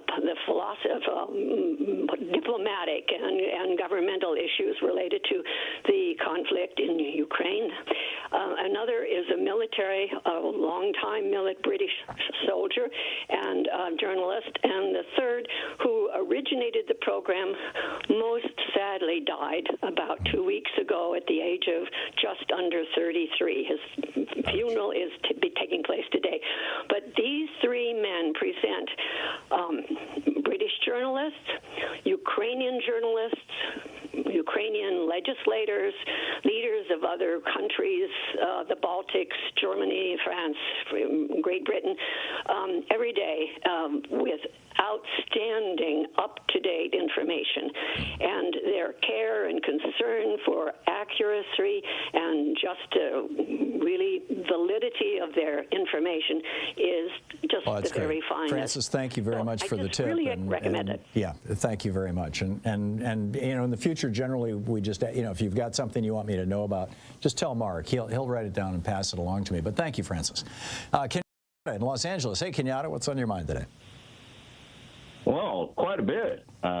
You've, as you do every day since I've been listening to you for the last 10 years and speaking with you, you've inspired me through your writings and through your program. I want to thank you for that. Well, back at you. You inspire me in many ways. Well, thank you, sir. I want to tell you though, I understand where Michael was coming from, and 90% of what he said I agree with, but I need to push back on Michael a little bit. And actually, I need to take issue with something you said as well. Michael is correct. About a year ago, I wrote a piece called "The Rise of the Millicons," and and it's my own term that I made up. And Millicons are basically black men who are not conservative in the way that white men are. See, for instance, if I'm a black man and I believe in the right to bear arms or I believe in having guns, then I'm considered a militant. If I'm a white man and I'm like that, I'm considered a conservative. You see, if you go to any black church on most Sundays, we've always had gay people in our communities. We've always, we love them, we embrace them, but most black churches, I'm not going to say take a dim view of homosexuality, but they tend to be conservative in that regard. That's just the fact. Sure. And when Michael said that we are tired of being taken for granted, we, as you know, and you talk about it constantly, Greg Palast is a wonderful guest that you have on your show regularly, and I know that you guys are friends. Greg does a deep dive constantly into how black people are being purged from voter rolls, knocked off of, putting people, parading them in front of cameras because they were supposedly ineligible to vote, which you've talked about before. The year that I was born, the Voting Rights Act, I believe it was in 1964, was passed. And here we are, 60 years later, we're still litigating the Voting Rights Act. It's still being compromised. So what this has become for us, Tom, is an exercise in futility. Just because Kamala Harris is the person of color or black doesn't mean that I'm electorally myopic that I'm going to vote for her. I don't think that most European Americans or white people, whichever you prefer, I don't think that they vote for a candidate just because they're white, although Donald Trump did get an overwhelming percentage of the white vote both in 2016 and 2020. I don't think that they look at a candidate and say, well, I'm just going to vote for that person because they're white. I think that they probably think that way if that person's opponent is black. That's probably true. But you see, this stuff, we are getting to a point, you say often at the end of your show, despair is not an option. It may not be an option for some, but, and I got to push back on Michael that black men are going to go out and vote for Trump. Now, I hate to, Mike, you did a great job. Love you, brother. But let me tell you something. I'm a proud black man, and I wouldn't vote for Donald Trump. I wouldn't pee on Donald Trump's face if his teeth were on fire. Are you kidding me? Donald Trump, who is called countries in Africa, S-hole countries, the NFL, the National Football League, which is predominantly black, called them SOB, sons of bitches. Whenever he's at his rallies, he says, and there's bringing in, criminals from Africa. He always says Africa. And now he's going after Haitians, and he says he wants to kick them out of the country, even though they're here legally. He talks about black jobs. You know what? Let me tell you something. Joe Biden once made a guffaw or gaffe, saying that if you don't vote for me, you ain't black. And, he got exactly what he should have gotten for saying that. But I'll tell you what, you sure as hell ain't black if you vote for Donald Trump. Now, let me make my point, Tom. I'm going to close, take your dive. Now, let's list off. Yeah, we only have about 50 seconds left here. Gotcha. I got you. Listen to me. What is going to happen, I believe, is that a lot of black men are so disgusted with the process, with how we've been treated by both parties, a lot of us are going to stay home. Yeah. A lot of us. That's grim. And that is a death knell for the Democrat Party. Yeah. That's grim. It is. And getting back to what I wanted to say, mildly push back, when you said that a vote for Cornel West is a vote for Trump, I understand statistically what you mean, but you know what? It's all about rebellion at this point. And when we as black men, in particular, or this black man, I don't speak for all black men, I speak for this black man. When I hear that, that's paternalistic. That's a white man saying to me, if you don't do what I say do, if you don't vote for my candidate, then you're screwed up. No, I get it. That ain't cool. And I understand that. I mean, it's why I voted for Ralph Nader in 2000. There was a movement there that I wanted to support. It wasn't about race. It was about environment, but same thing. Not same thing, but you understand what I'm saying. Kenyatta, thank you. I do. Okay, thank you very much. Good talking to you, as always. And I can continue to love reading your newsletter on Substack. Thank you. You're listening to Thom Hartmann. Visit ThomHartmann.com for audio and video archives. 48 minutes past the hour. Back with more of your calls in just a moment. Stay with us.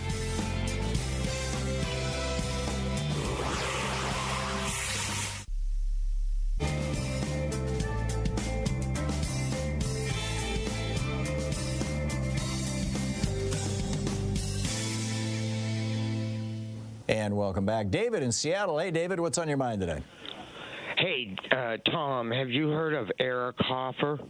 Yeah, years ago. I mean, he wrote about The True Believer. True Believers, yeah. He got a Pulitzer Prize for it. Yeah, this was like in the 60s or 70s, wasn't it? Yeah, when I was reading in the middle of the book, it describes Donald Trump. It's all about fanatics. Mm-hmm. He's a crook and a slime ball. Yeah, Trump is, yes. Not Hoffer. Yeah. He when he took his dad to the mayor's office in New York with his dad, Fred, he bribed the mayor of New York. He's so crooked. His dad was crooked too, and his mother Mary put him in like a boot camp when he was a little kid. Because he was a bully. He threw rocks at kids and everything when he was a kid. Yep, he was a bully. And he still is. Yeah, he like Biff in that movie, the Back to the Future. Mm-hmm. He's an actor and an entertainer trying to take over our country. I get it. He lies every day about everything. Yep. And now his wife is out there going, oh, actually, I think abortion rights are a good thing. Vote for Republican. Yeah, right. David, thank you for the call. Jordan in Albuquerque, New Mexico. Hey, Jordan, what's on your mind today? Thanks for taking my call, Tom. Originally, I did want to speak with what I told the screener, but I have to push back on both Kenyatta and Michael as a black man from Albuquerque. Both of these individuals seem to assume that the Republican Party wants your vote. Why are they kicking us off of voting rolls if they cared about our vote? Good point. These individuals don't realize they are screwing themselves. If you don't vote for democracy now, you won't have another vote. So as much as you would like to say you're not being heard, you will be completely silenced if you make the wrong decision. I can't speak for either of my callers, but my sense from both of them was that they will be voting Democratic. But that they were trying to make this larger point that, we've been having this struggle for 500 years in this country, and we've been doing it out in the open in a way that, where Democrats have been saying, we're going to make life better here since the 60s in a big way. And there's still a hell of a lot of black men in this country who are struggling, who are under the thumb, essentially, of a broken system.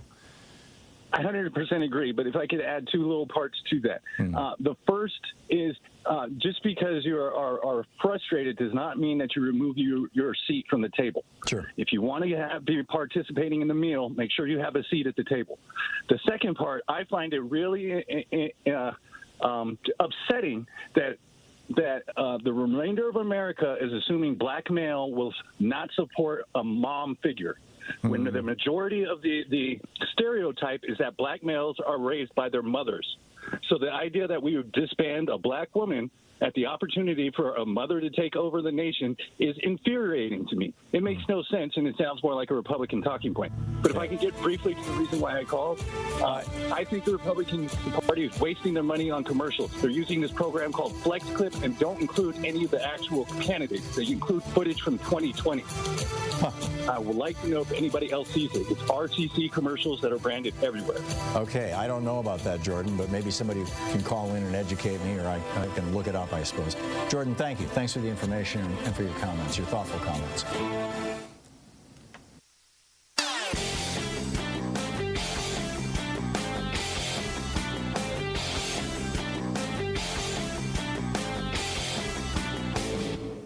Hey, thanks so much for sharing our program and for reaching out to our stations and sponsors and letting them know that you're listening. It really means a lot to us. It's the shocking truth about hairdryer economics and climate change. Donald Trump recently came out with this just absolutely absurd statement. He said, they want everybody to have an electric car. We don't have enough electricity. We couldn't make enough electricity for that. Well, let's just look at the facts. Charging your electric car with the charger that typically comes with it, you plug it into a 110-volt outlet, pulls about 10 amps. That's about the same as a hairdryer. So if everybody in America just ran a hairdryer for a couple hours every night or anytime during the day, do you think that that's going to bring down the power grid? No, this is absurd. It's also why it only costs, running an electric car, powering an electric car is about the equivalent of $1 a gallon gasoline. Obviously it depends on the car. But there's a whole great rant with all the details and charts and graphs and everything else. It's over at HartmannReport.com. It's called The Shocking Point About Hairdryer Economics and Climate Change. Check it out. In the heart of our hometown, where the streets are bustling around, we gather beneath the morning sun. Together we can get things done. Every voice. Welcome back. 54 minutes past the hour. Yes, tag, you're it. I get it. Okay, Steve in Park Ridge, Illinois. Hey, Steve, what's up? Hey, Tom. How you doing? Good. As tragic as Hurricane Helene has been, I think it's given the Dems a golden opportunity to point out the major difference between the two parties when it comes to climate change. Trump and the GOP basically dismiss it, call it a hoax. Harris and, the Dems are for a Green New Deal, et cetera. And consider, it wasn't just the coastline anymore that needs to worry about superstorms, but North Carolina, 300 miles Western away in North Asheville, Carolina, yeah. and Tennessee, et cetera, et cetera. Yep. So, we got to quit kicking the can down the road and get serious about what's happening with our climate. I completely agree with you, Steve. Let's call in here before I hit the end of the show. Right, so thank you very much, Steve. Your point was well made. Cornell in New Orleans. Hey, Cornell, I was in your town earlier this week. What's up? Oh, thanks. I'm glad you were here. Look, I was just calling to make the point that even though I'm a black man, but I'm not going, and you're right, despair is not an option, so I'm not going to be despaired and allow me to not vote or vote for the wrong candidate. So thank you for that. And J.D. Vance sounded as if he was a car salesman. You talk fast talk and evasive actions, and, you know, that's what it looked like to me. It didn't look like he was a winner. It sounded like he was a crook. Yeah, and Tim Walz came across as that friendly next-door neighbor who helps you fix the car after you buy it from the hustling car salesman. That's right. It's exactly. Pretty incredible. Okay, thank you, Cornell. Appreciate the call. Tony in Fairplay College. Tony. Oh, yeah, I got. Yeah, I just want to agree with Steve, who just called about the effect. You put the political effect on North Carolina of the hurricane, and I was just wondering how many of those who lost everything to climate understand and will still vote for a candidate who thinks climate change is a hoax. So this, you know, it's a message from God, a message from nature, and they're speaking to the people there, and will they realize what just really happened to them, and will they take it up? And will the media pay attention to it? I'm with you. Tony, thank you. Thank you so much.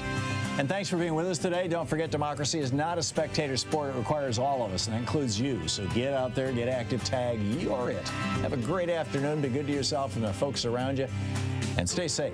I'll catch up with you tomorrow.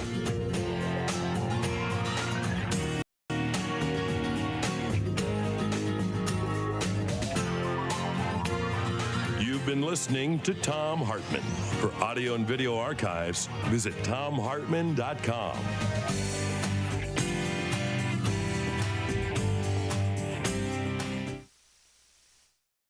In addition to bringing you the Thom Hartmann Program here on Free Speech TV Line, we also have a whole set of ways you can interact with us and tools you can use to spread the word about the importance of democracy and the threats to it in our republic. First, there's your daily homework.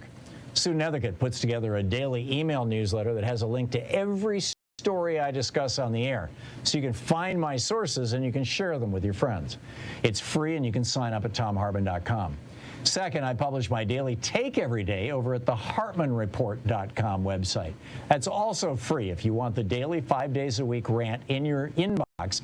No ads either. Third, we have the podcasts.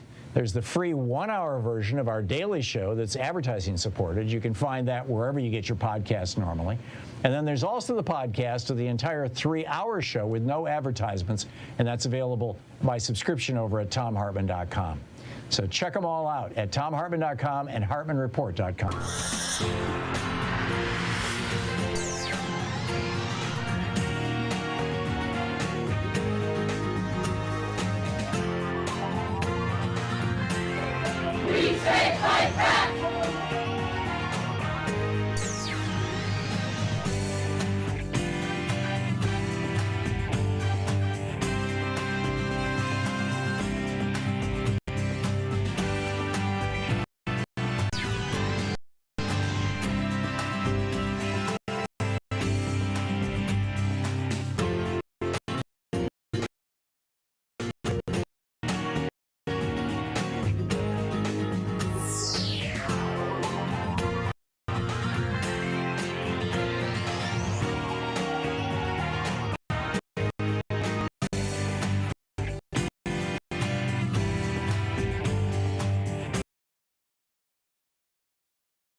In addition to bringing you the Thom Hartmann Program here on Free Speech TV and Video Media Online, we also have a whole set of ways you can interact with us and tools you can use to spread the word about the importance of democracy and the threats to it in our republic. First, there's your daily homework. Sue Nethercutt puts together a daily email newsletter that has a link to every story I discuss on the air, so you can find my sources and you can share them with your friends. It's free and you can sign up at ThomHartmann.com. Second, I publish my daily take every day over at the HartmannReport.com website. That's also free if you want the daily 5 days a week rant in your inbox. No ads either. Third, we have the podcasts. There's the free 1-hour version of our daily show that's advertising supported. You can find that wherever you get your podcasts normally. And then there's also the podcast of the entire 3-hour show with no advertisements, and that's available by subscription over at ThomHartmann.com. So check them all out at ThomHartmann.com and HartmannReport.com.